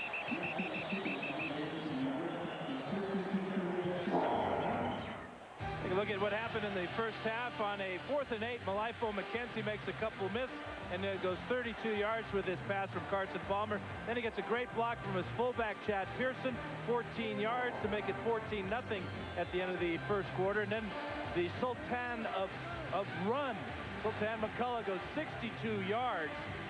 The extra point was missed, and SC leads it 20-0. And here we go with the first play of the second half with Malaefou McKenzie in the backfield, and Carson Palmer gives it the handoff. It's just straight ahead, old jaw-to-jaw football now for a while. Take a look at our first half stats, which is also our Pacific Life game summary. And SC with the rushing yards. And defensively, they allowed just 35 yards total offense to Auburn in the second half last time out. They're picking up right where they left off, allowing just 54 total yards to the Buffaloes in the first half. Second down and 7. McCullough and McKenzie. And Carson Palmer directing traffic. Now has him where he wants him. Now McKenzie goes in motion. And they burned the clock. Got a little mix-up, and Devin never got set, never got ready for the play, and they burned the play clock. And let's check in now with Todd Harris. Keith, I had the unfortunate task of talking to Coach Gary Barnett as he went his halftime. He said it's a very sad day in Colorado when your punter is carrying your team. He said we're not tackling, we're not executing, we're not doing anything, and USC is meeting us right at the line of scrimmage. He said definite adjustments will be made. As for Coach Carroll, he was very happy, but he said one half does not a full game make. He was not completely happy with his team's effort, but he'll take what he got. Keith? I thought it was interesting that he also said we didn't talk about altitude. We're not going to talk about altitude. We're not going to recognize it. The ball comes loose. And George Gunther looks like he may be the man on it, all 6'8" of him. I think it's George's twin brother, Greg. Not George. Heads up by Greg Gunther, or that would have been a huge turnover for SC. They get the penalty, and then the fumble by McKenzie here. Watch Gunther dive in there, number 44, and just get there before the Buffaloes. Well, you can't come out and be sloppy like that. You give Colorado the ball, they get a quick touchdown, you got yourself a ball game in the second half. It's third down and very long as Palmer rolls out, throws, and the pass is caught by Mike Williams in a crowd. And Williams is rolled down at about the 25, and that's 5 yards short of the first down. So the Trojans are going to have to punt it away, and Colorado should get good field position. And as they come off the field, you can see Palmer and Mike Williams talking, and Palmer's telling the young freshman, hey, listen, man, you got to get me that 5 extra yards. Nice catch and everything, but we have to punt. It's Malone to do the punting.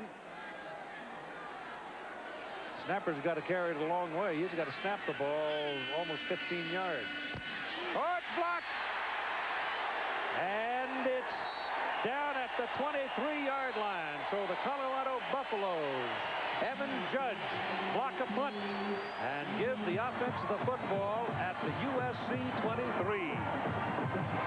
Well, they've slapped aside a field goal. They've slapped aside a bad kick on an extra point, and now they've blocked the punt.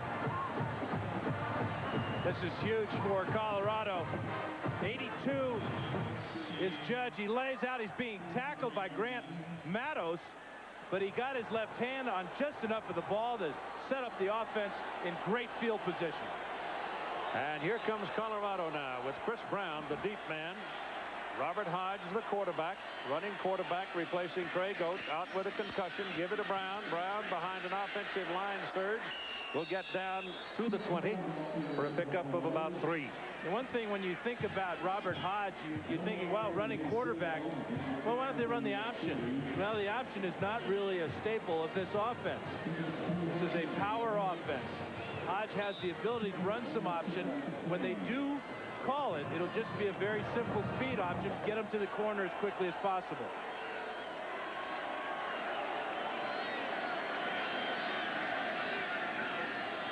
Second and 7. Brown has some room. And Chris Brown, a leaner, goes inside the 15, and he's close to a first down. Take a look at our cheap rushing playbook. Chris Brown's favorite running play is the 98G lead. It's a traditional off-tackle run that suits Brown's power and size, 6'3", 220. Now for a changeup, Bobby Purify comes in the game. He likes 94 zone because of his slashing style. This play allows him the option of finding a hole and cutting back against the grain. And they would love to be able to use either of those two plays more effectively right here. Yep. Brown's in. Brown's got it. Dives ahead for a yard or so. It was first down at the 13-yard line, and looks like the mark is about the 12 as we start the third quarter of play. It would appear that they might need a new paint job in the locker room after Gary Barnett might have heated it up just a bit. I would think so. Got the special teams fired up. They get the block punt, and now the offense resembling the Buffalo offense that Barnett wants. Well, the paint Gary didn't burn, Vince Oku did. Handoff goes again to Chris Brown, coming to the outside. Good blocking down inside the 5-yard line. Alvin Simmons finally tracked him down and gets credit for the tackle. And that's really the first time we've seen Brown bounce it to the outside. Well-designed play. That's the opposite of the 98. That's the 99. Watch as he comes off to this side of the screen. Number 22, Darryl Rideau, is going to come up and try to make the tackle. But remember, right there is Rideau. He's 170 pounds. It's 3rd and 1 from the 4-yard line. Fumbled at the line of scrimmage and covered for the fullback, Brandon Drum. And that was going to be an option play to the weak side. Hodge might have pulled a little too soon and didn't come away with the ball, and it came out, and Drum covered it. Now here's the field goal unit. Patrick Brome is in. Never had control of the exchange from center. Heads up by Brandon Drum. He's 0 for 2 this season, is Patrick Brome. This is a 23-yard field goal try. It's no good. Hooked it left. And the Buffaloes can't find anything quite right. Gary Barnett is just stunned by what's happening in front of him. They had the ball, looked like they were going to get a touchdown, and a fumble off the snap from center. And the field goal kicker hooks it left from 23 yards. And if you read Barnett's lips, and it's okay to do it, he said, "Are you kidding me?" Snap was good, but there's the hook. Breaking towards the mountains again. 9:29 to play in the third quarter, and it's still 20-0 Trojans.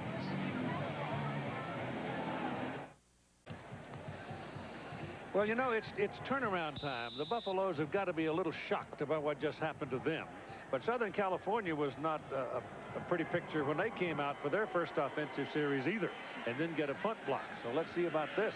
See if the turnaround possibility still exists for Colorado. Carson Palmer turns and hands it off to Sultan McCullough, and McCullough gets out to about the 25-yard line.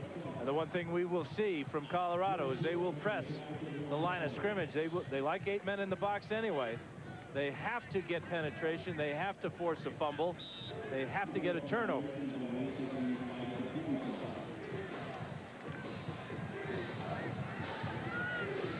Yeah, but you've got all that foot speed, and so far in this ball game, Southern California has been the faster team. The faster and the smarter team. So it's a question of whether or not they can. Second down and 5. There ought to be somebody down there 10 to 15 yards they could exercise. He rolls it out, and he's got some room, and he's got a man wide open. That's Mike Williams, and that's a first down up at the 46-yard line. We go now to Times Square Stadium. John Sumner. Well, Keith, Ohio State, as you know, was down at halftime to Washington State, but the great freshman, Maurice Clarett, bowls his way in from 3 yards out, and the Buckeyes regain the lead that they had at a field goal, now 13-7. Keith. That does not make me pleased, John. You old coog, you. From the 46. Kerry Colbert's a man moving around. Palmer turns and gives the ball to McCullough coming to the outside. Gets past 1, gets past 2, and the third man gets him. But he's right on the first down marker as he goes out of bounds, getting help from Kerry Colbert. There's your preseason Pac-10 poll. Washington State gets out of Columbus without getting their head taken off. It'll be a pretty good day for them, but the most startling score so far of the season is what California did at East Lansing, Michigan today. I can't believe the media would overlook Cal like that, putting them at 10th. They know about Jeff Tedford? Well, in July, what do they know about anything? Well, that could go for just about any month, my friend. The guys are asked to write these football books in June, have them ready to go to the publisher by June. How in the world can you do that? He's got his first down by the nose of the football. Yeah, with the Colorado was picked to win the Northern Division of the Big 12, remember? Yeah, they lost a lot of key players, too. Yes, they did. And they still might, you know, as soon as they get all the pieces pulled back together. But right now, they're hurt. Trailing 20 to nothing at 8:15 to go in the third quarter at home. And it does not get a whole lot better because, as we told you earlier, they go to Pasadena against UCLA, a game that we'll have for you next week. And Southern California goes off to Manhattan, Kansas, and I'm not going there. The Little Apple. Too far. Up the middle goes Sultan McCullough.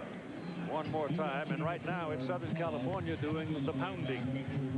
And Sultan McCullough has pounded his way to 103 yards on the afternoon, 62 on that beautiful off-tackle run in the second quarter. 10th time now he's gone over 100 yards rushing.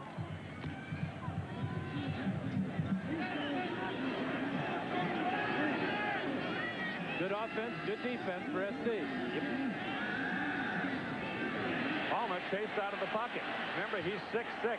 He's past the line of scrimmage. You can't throw it. He's got to run it. He puts his head down and goes on for the marker, and he's close. That was a case of greed. Palmer, he did not want to run. In fact, he even circled back and got behind the line of scrimmage. But check him out here. Watch when he comes up to this point right about here. He's over the line of scrimmage. Now he's going to belly back. He wants more. But he did protect the ball and did get real close to a first down.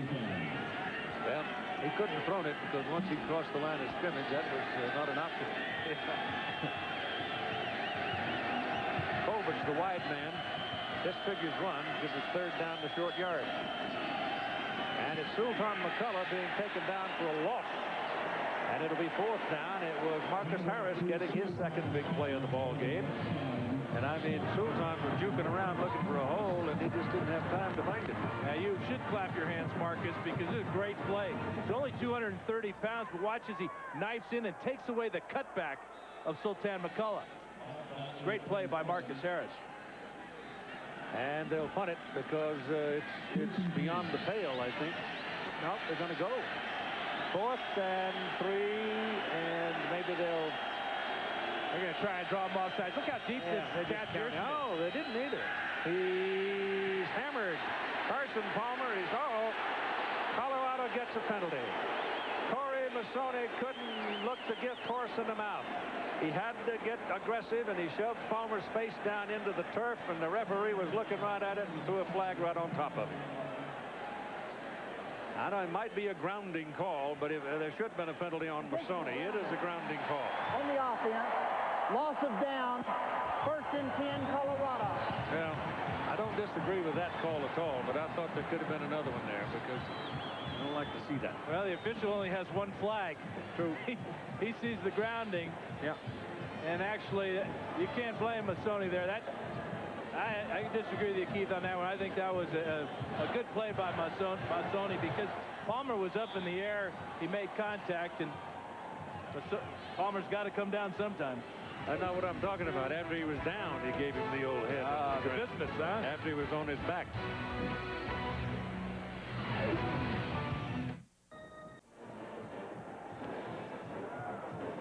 Well, this may be a time in the ball game that could haunt USC. They could have kicked the ball deep, kick it down inside the 10-yard line if Malone could pooch it. Instead, they wind up getting a grounding call on a play that had no chance of working. And here's Colorado sitting now on their own 49-yard line. They have had a golden opportunity to get on the scoreboard and frittered that one away. So let's see what happens here as Bobby Purify now is in the backfield for the Buffaloes.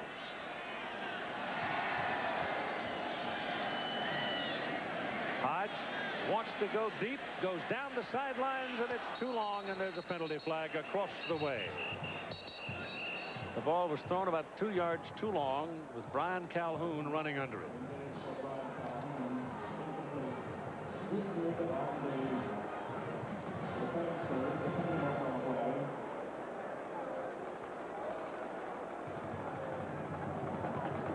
Penalty against Colorado. SC trying to decide. Illegal formation on the offense. The penalty declined. 2nd down. We go now to Times Square Stadium. John Saunders for an update.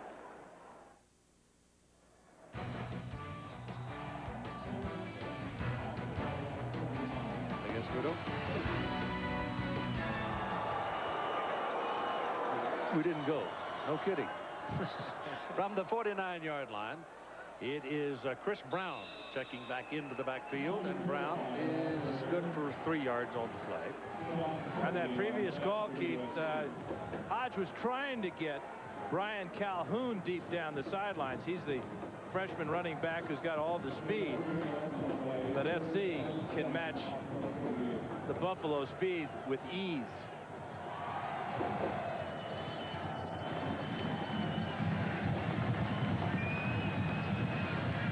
Calhoun is lined up at tailback now, the deep man. And Derek McCoy, who's seen the ball only twice today and has yet to catch one. And Hodge is taken down behind the line of scrimmage with Patterson making the tackle for Southern California, Big Mike Patterson. Defensive line coach Ed Ogeron calls Mike Patterson Baby Sapp after Warren Sapp. He wears number 99, as does Warren Sapp, and that was an outstanding open field tackle, 2nd sack of the day for Patterson. Monday night, Steve Spurrier and Washington Redskins will be going after the Philadelphia Eagles. That'll be Monday night at 6 Pacific, 9 Eastern, and 7 in Mountain Time zones. That'll be fun. Watching Spurrier go for his 2nd win. Won his 1st game. Here's the punt away. It's a good one. And the ball hits him right in the helmet. And it's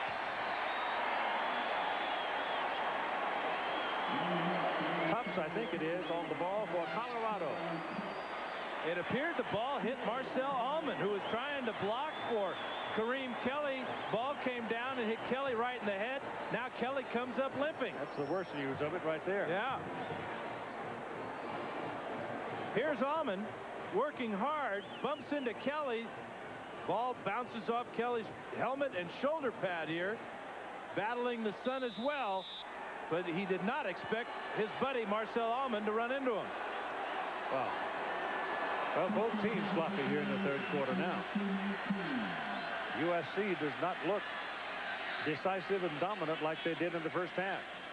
And it's Calhoun at tailback for Colorado, the speedster, and they run him out of bounds at the 21-yard line. Now, we talked earlier in the game that the defensive line for USC had to penetrate and use their quickness. Kenichi Odeze, as quick as they come at defensive end, and he just stuffed the young Calhoun right that time for 2-yard loss. That'll get Chris Brown back into the ball game, the big man. He's 6'3", 220 pounds. He comes from Naperville, Illinois. He's been pretty well controlled so far today. It's still 20-0, though the Buffaloes are certainly having their chances here in the third quarter. That's Brown just battling, grunting out about 3 yards on the carry. And let's try one more time to get John Saunders in New York. They found me this time, Keith, as Oregon is taking on Idaho. Jason Fife shows a little touch on his arm here, just throws it out there in the flats. Picked up by Matt Floberg, who rumbles against Idaho into the end zone for the touchdown, and a 34-7 lead in a waltz about midway through the third quarter. Keith. Well, the Ducks are going to be very much in the hunt in the Pac-10 this year, again. In the shotgun on 3rd and 10 for Colorado. Hodge looking, pursued, fumble. Trojans got it. Udeze was the man who had it. Now, whether or not he kept it, I don't know. Justin Bates went right in there with Udeze and took it away from him. It's a track meet when Colorado's in that shotgun for this SC defensive line. You can almost hear the starter's pistol go off. They go right through this offensive line of Colorado. The blitz by Pollard forces Hodge to the side. Udeze knocks the ball out, and Sean Cody is going to be kicking himself that he didn't recover that one. Now the field goal try with Brome having missed from a chip shot distance earlier. This is a 42-yarder, and it's good. So the Buffaloes finally get on the board. At 2 minutes and 51 seconds to play in the third quarter, it's 20-3 now, Southern California.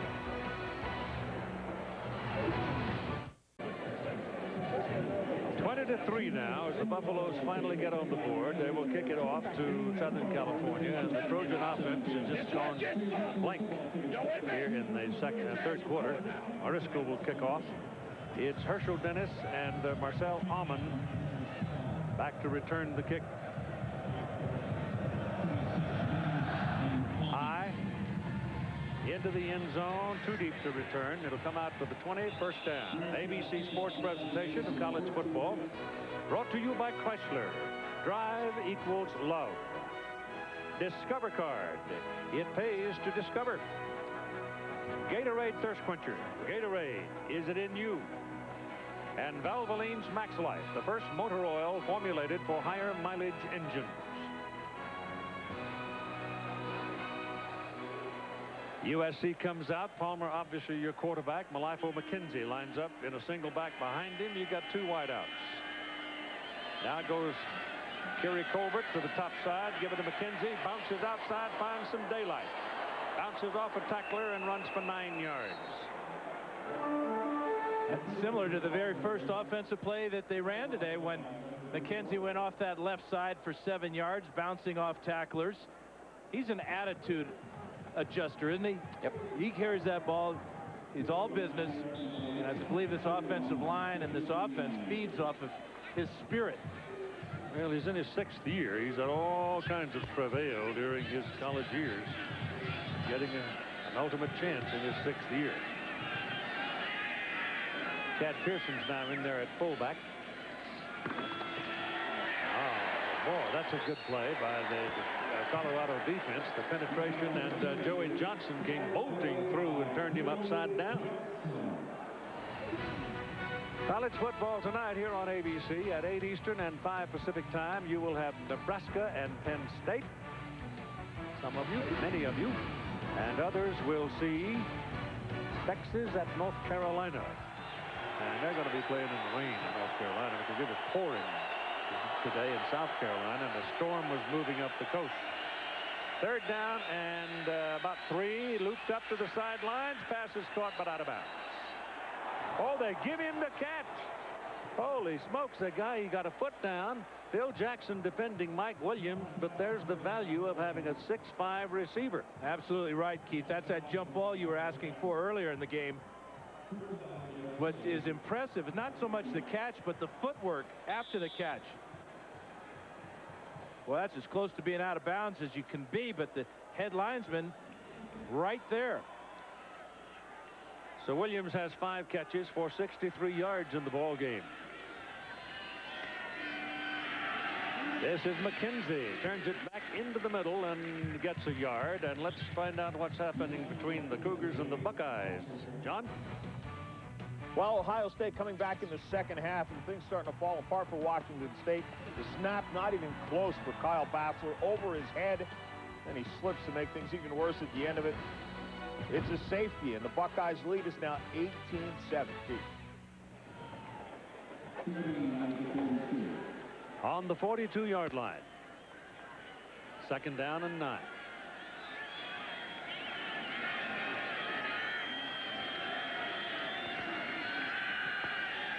Palmer has all day. Throws now to Williams. And Williams trying to break loose, and the extra effort almost cost him the football. And he's still short of the first down by a couple of yards, maybe 3. SC is getting real sloppy with their caretaking of the football. Williams got that one back, but we've seen this a couple of times here in the second half where SC has just laid the ball on the ground. Phil Jackson with the hit. Time ticking down into the 3rd quarter, and after 3, it is 20-3 USC. An ABC Sports presentation of college football returns after this message and a word from our ABC stations.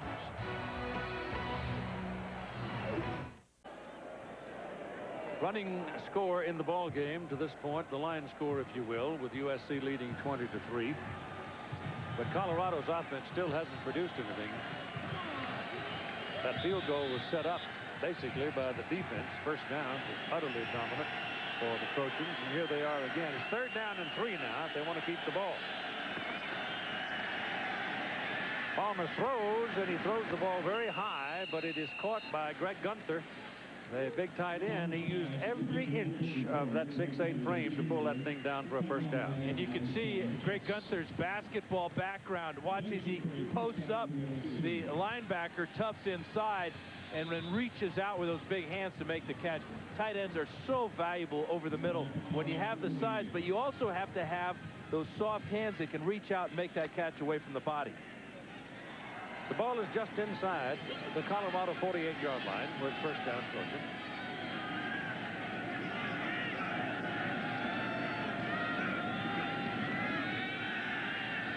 Palmer pumps, throws to the sideline. The ball comes to Gunther again, and Gunther is rolled down at the 34-yard line. And here's Todd Harris now with one of my favorite folks, Dick Anderson, who just went into the University Football Hall of Fame. Thank you, Keith. Nick, congratulations, first of all, on your induction. Second of all, unfortunate about your team today. What do you think's going wrong? Well, thank you for number 1. And number 2, it's a bad day in Boulder. A beautiful day in Boulder, but unfortunately the Buffs aren't doing the job they need to do. If you're a defensive back and you're out there, what do you need to do to confuse Carson Palmer or to stop the running game? Well, you first have to wrap up on the tackles. They've missed so many tackles because they're not getting their arms around them. And, you know, the team has to play better and the offense has to score. Your days in the NFL, did you ever see a tougher quarterback or a wilier quarterback than 14 over the Chargers? 14 over the Chargers? Or Dan Fouts. Dan Fouts? That's right. Danny's up there today. He certainly let it wing, and luckily he played a little bit later than I did. Thanks for your time, Dick. Congratulations. And Keith, when I did play against Dick Anderson, he didn't have to worry about number 14. That football team, the 72 team, was awesome. Really, he's a great player. Yeah. He's playing that Athletes Golf Tour right now. The ball is handed to Sultan McCullough, and McCullough bangs it down on the inside the 30-yard line on 2nd down and 8. You ever play golf with Dick? You know, I have seen him play, and I know. Yeah, I played with his brother Bobby, and it's the same story. Nice man. I was utterly dismayed to find that the parents of the Anderson boys, Bobby and Dick, were Cougars, former Cougars. I asked them if they'd bought a Kyle, but they didn't answer. Third down and 3. Ball and 3. They'll run for it with McCullough, and I don't think he made it. But he was just a move or two away from breaking it. When you have 8 men in the box and you're trying to fill every gap, there's not any linebackers there, and if a guy with this type of speed can get through, we've already seen what he did with that 62-yarder. All right, Malaefou McKenzie comes into the ball game, and Kareem Kelly is back in. Kelly is making his second appearance after having a little bit of a limp coming out. Got to show the freshman Brandon Hancock missing that block. Now they move McCullough out into a wide spot, and Carson Palmer, 6'6", 230 pounds, pounds into the middle on a keeper, and the spot looks good for that. That's the way they scored the winning touchdown against Auburn. Except it was pretty close.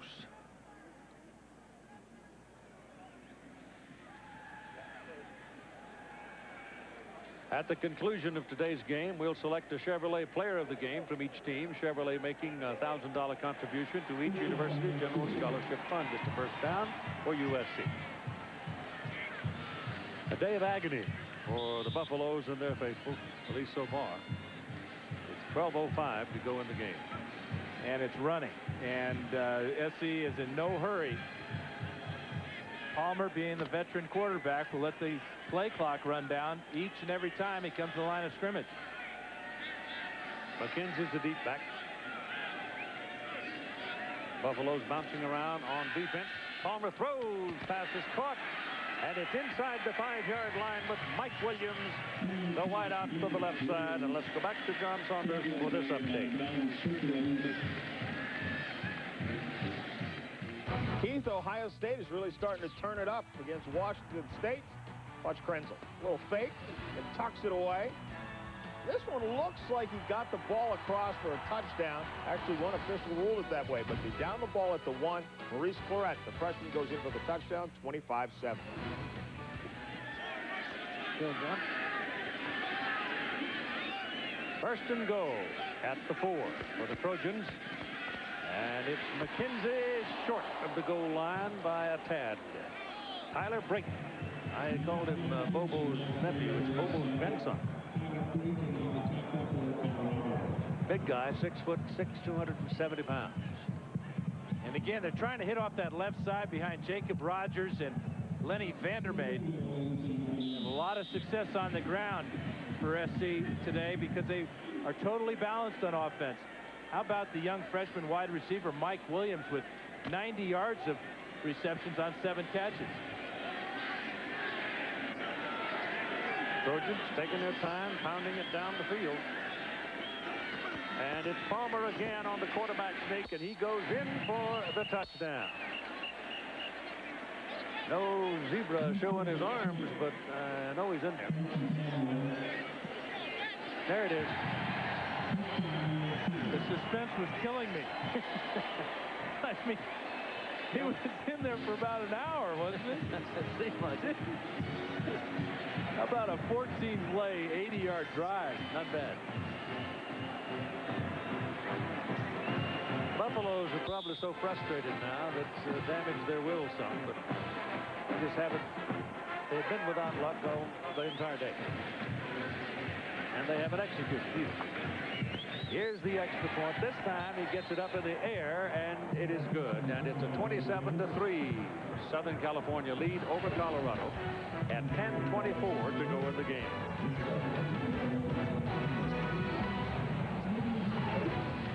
So Zach Colvin, now a senior from San Antonio, Texas, 6'4", 215, steps in at quarterback in relief of Robert Hodge.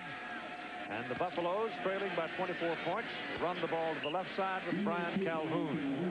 He is a freshman from Oak Creek, Wisconsin. Attendance today is 53,119. And as you've already seen today from Eric Mobley's pictures around the stadium, they are building suites and all of that sort of stuff and increasing the size of their stadium and what have you. Second down and 8. Colvin rolling out, looking, turns it up, And takes a pretty good lick from Troy Polamalu. You know, you would think that Zach Colvin had seen the hit that Craig Ochs took against San Diego State last week. This is very reminiscent of that huge hit.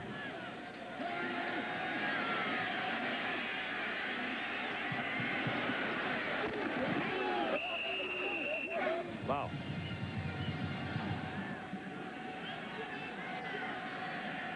And a lot of bruises. Third down. Colvin's pass to the sideline is underthrown. Had a man over there and would have been very close maybe to the first down, but he threw it too low. So Troy Polamalu spreading his fame around the land, but there are those who from Auburn, Alabama, and one at least from Boulder, Colorado, couldn't pronounce it. Number 43, Troy. I can't pronounce his last name. The strong safety, number 43. I'm not exactly sure how to pronounce his last name. Polamalu. Polamalu. Polamalu. After he lays that tattoo on you, it's blocked. Blocked by number 47 of USC, and it slams into the end zone, and the Trojans cover it for a touchdown. Forrest Mozart blocked it. That's beautiful music, Keith. Oh, me. Where we at the piano? Well, the worst sound a punter wants to hear is the double thud. The first thud is the one on the foot. The second thud is the block. Yep. Mike Ross is the man that covered the ball in the end zone for the touchdown for the Trojans, and now this one is out of reach for Colorado. Right up the middle goes Forrest Mozart. Mozart. And the kick hits the upright. My word. Man, I've seen some funny stuff from the kickers today. I'll say, so is Gary. I think Gary's going to go home. Can I go with you? Hey, Forrest, turn around. Sophomore from Los Altos Hills, California, 6'2", 205 cornerback. A moment of fame. He blocks the kick. Produces a touchdown. 33-3 ball game now as the Trojans have it in hand, and they will kick it off. And I could hear special teams coach Kennedy Pola yell, "Run, Forrest! Run, Forrest!"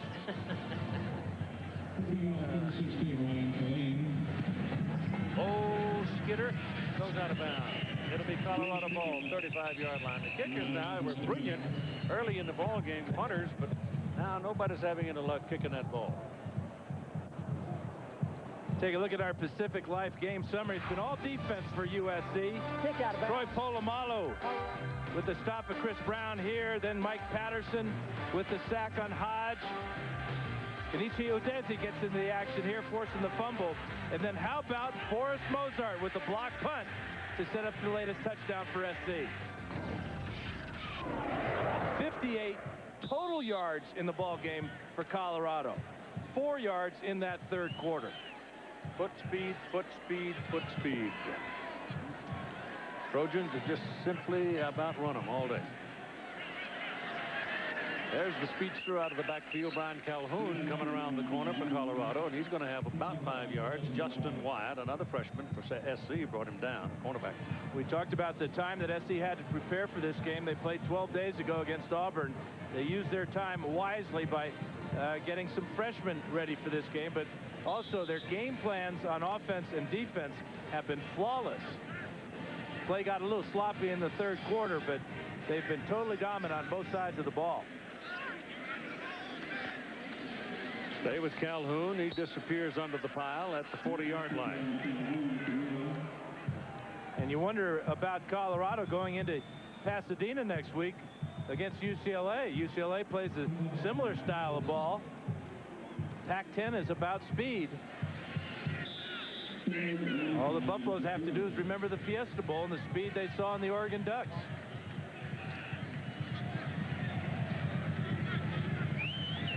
Trips to the bottom of the picture now. You're going to have 3 wideouts for Zach Colvin. Out of the shotgun. And he lets it go, and it's way over everybody's head. Time permitting, stay tuned for the Thrifty Car Rental postgame report featuring scores and highlights from around the country. Robert Hodge completed his first pass of the afternoon, a 20-yarder to Bo Williams, and Colorado quarterbacks have been shut out since. 1 for 11 on the afternoon.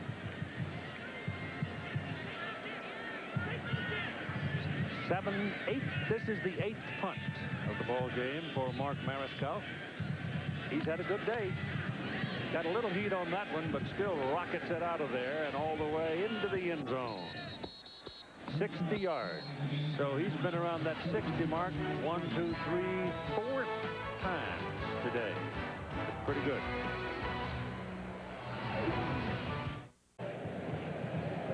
Going to have a new quarterback now for Southern California. Matt Castle, 6'5", 225 sophomore out of Northridge, California. Carson Palmer's work's done probably for the day. You got Matt Leinert and Billy Hart both sitting there too, chapping for some playing time. This is the freshman out of Long Beach, Hershel Dennis, and he strikes in there for a good 6 yards on that carry. You need your backups to play. Bob Toledo's been playing a freshman behind pause at UCLA because of last year. He had all of his quarterbacks go down, it seemed, at one time. Yeah, Drew Olson got some time, and I like this Hershel Dennis. You know, he's for a freshman, he runs with an attitude that first guy is not going to bring him down. Yep. For a little fella, 175, he's tough. Yep. 2nd down and 4 for SC. Colorado still full of fight, though. They give the ball back to Dennis, and he slams in there. Didn't have much on it, though, because the Buffaloes were looking for it. Here comes Kareem Kelly now on 3rd down and 4. Zach Wilson is also in the ball game for USC.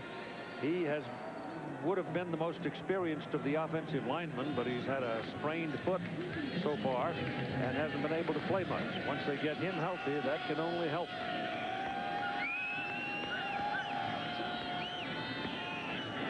Castle puts it in the air, trying to put air under it so that Kareem Kelly could track it down, but very good coverage. Kelly can't get to it. Trojans coming up on punt. We go to New York for John Saunders' update. Well, Keith, Notre Dame's players call their coach, Tyrone Willingham, prophet time. Whatever he's preaching is working. John Navarre picked up by Shane Walton here. The last time that Notre Dame beat a team ranked in the top 10 was 1998 when they got Michigan that time. Notre Dame is 3-0. Keith. Did the offense score today? Talk about a team being carried by defense. Yeah, and special teams. Offense scored twice, I'm told. There's a good shot upfield on the punt by Malone. And it's John Donahoe, wide receiver, bringing it back for the Buffaloes to the 34-yard line, where they'll have it. First down. 33-3. Trojans. It's a gorgeous day in the Rocky Mountain country. It truly is. Beautiful. Everything's in Technicolor. First down for the Buffaloes from their 34-yard line. Colvin hands it to Calhoun, and he's got about 3 or 4 yards. College football next Saturday. We invite you to join ABC Sports for a full day. Dan and I will be at the Rose Bowl, where Colorado plays UCLA. And there will be other regional action at 1:30 Mountain, 12:30 Pacific on ABC Sports, the class of college football.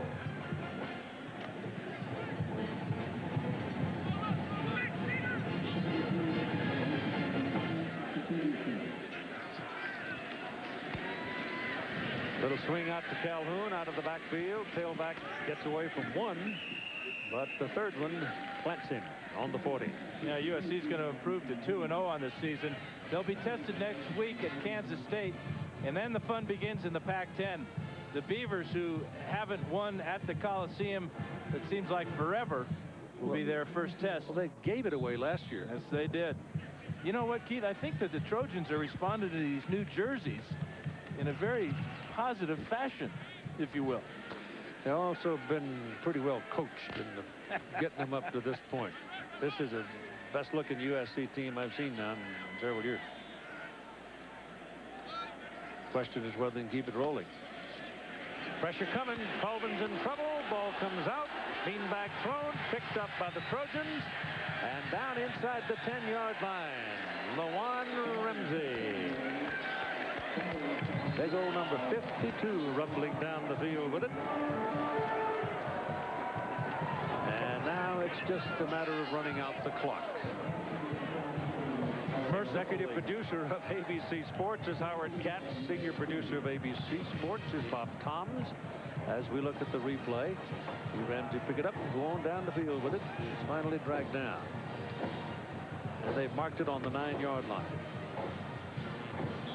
All right, who's coming out? It's Matt Castle at quarterback. You've got Darryl Poston at tailback. And you've got David Kurtman at fullback. Ball goes to Poston, hit in the backfield, taken down in the backfield by Colorado. And the Buffalo still have some fight in them. They'll get him down at about the 12-yard line. Let me continue. Our coordinating producer of college football, Bob Goodrich. Our producer today, Mark Loomis. Our director, Derek Mopley. Good job, D-Mop. Technical director, John Zippe. Our associate producer, Jeff Kibler. Associate director is Johnny Bassoni. Our production manager, Joe Alvarado. Our tech manager, Al Fong. Production assistants, Tom Wicks and Juliana Barberi. And our computer graphics, Matt Jenkins, Brad Amos. And, of course, Kelly Hayes, our spotting. And the world's greatest pair of eyes, Mark Amento, handling our stats. Here, here. This is Dennis. Hershel Dennis pounding his way inside the 5-yard line and down to the 4. And the clock has 3:25 to go. Michael Schumacher is the first Formula One driver to win 10 races in a single season. And tomorrow he tries to put a Ferrari in victory lane for a record 15th time at the Italian Grand Prix. Tomorrow at 3 Pacific and 11 Mountain on ABC. 15 wins. Can you imagine that? No wonder he makes $70 million a year. That's fast. Fast money. Matt Castle sets him up on 3rd down and goal. Gives it to Poston. Finds some daylight and he's in there. Touchdown, Trojans. Well, I wonder what the poll voters are going to do when they look at this score. Well, one team's going to drop out of sight. Well, that's accepted. USC came into this one at 16 and Colorado at 19. And the coaches say to the SID, go get my vote in. Don't let me forget that. This has been the most exciting play of the second half right now. Place kicking. Yeah. Well, that one worked. The snap, however, was high. Malone got it down, and Davis knocked it through. Keith, we talked before the game that SC had to spread out the CU defense to create opportunities. 441 total yards for SC. And then on defense, the domination of the defensive line. We've seen Patterson pick up a couple of sacks, Udeze. So they've been able to do that. The one thing that SC got a little sloppy in the second half, too many penalties and a couple of turnovers. But this is what the defense was all about today. Again, the Colorado passers are just 2 of 12 on the afternoon. Robert Hodge, Zach Colvin, and Sid Brooks, the equipment director for SC, enjoying things on the sidelines.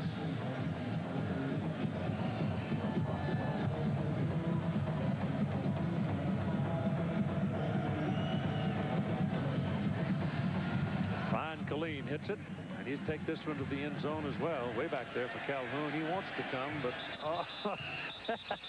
everybody took off and left him. He just stayed there. Well, the Buffaloes, as we said, don't have an easy road here because they go over and play UCLA next week, and then they have to go October 5th to Kansas State. But they are going to have a week off to try to heal some wounds and get themselves pulled back together because Kansas State is coming here, and that helps because that's always a tough. Under Bill Snyder, it's been a tough call to get Kansas State on your schedule. Boy, they'd give you a hard time.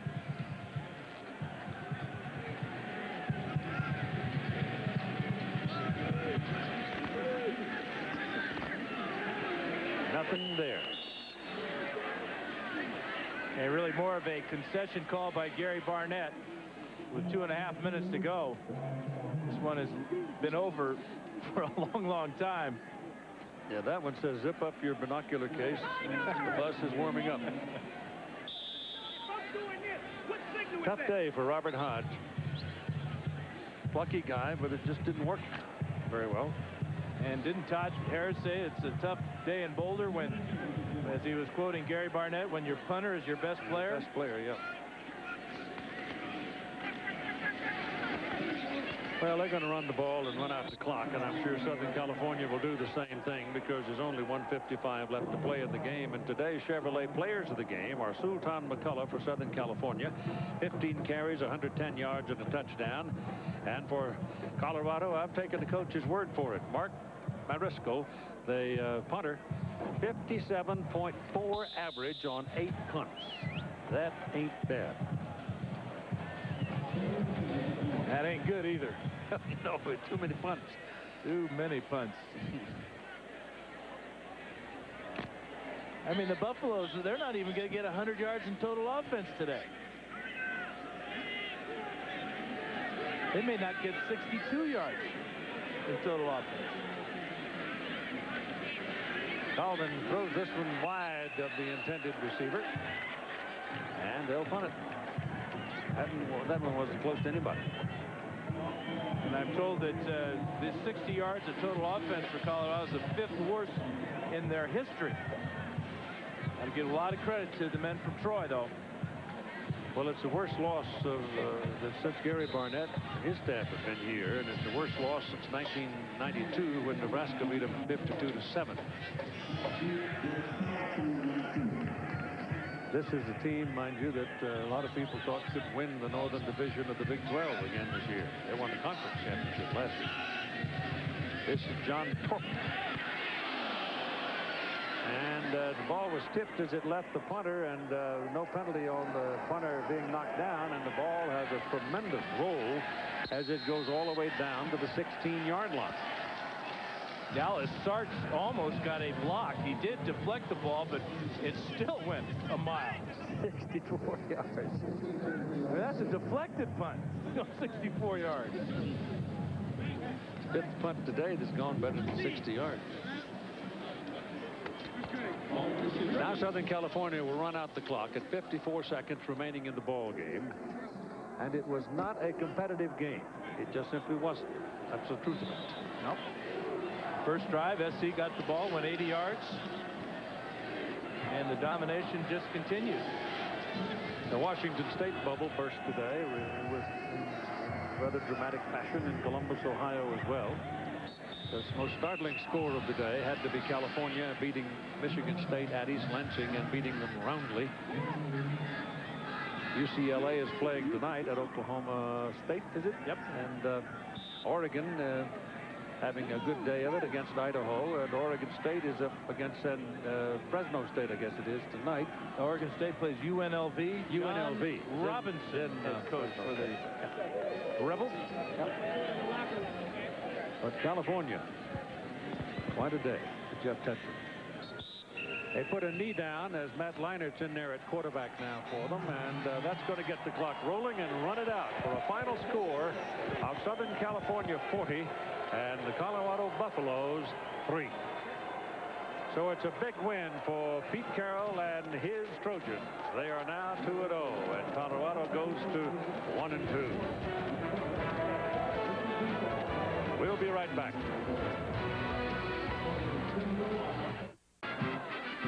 Well, Dan Fouts, you think this is going to be one of them years? You know, Keith, I think for SC, the fact that they beat Auburn in their opener, and then they come in here and are totally dominant on both sides of the ball, and they get their running attack going. Sultan McCullough over 100 yards. He busts loose for 62. SC is going to be in this race in a very competitive Pac-10. And look out for those Cal Bears. And Colorado, of course, is going the opposite direction at the present time. But there's no way to know what a week off can do for them down the road. Once again, the final score, Southern California 40, Colorado 3. ABC Sports online at ESPN.com. Keyword ABC Sports. Stay tuned for the Thrifty Car Rental postgame report after this word from your ABC station.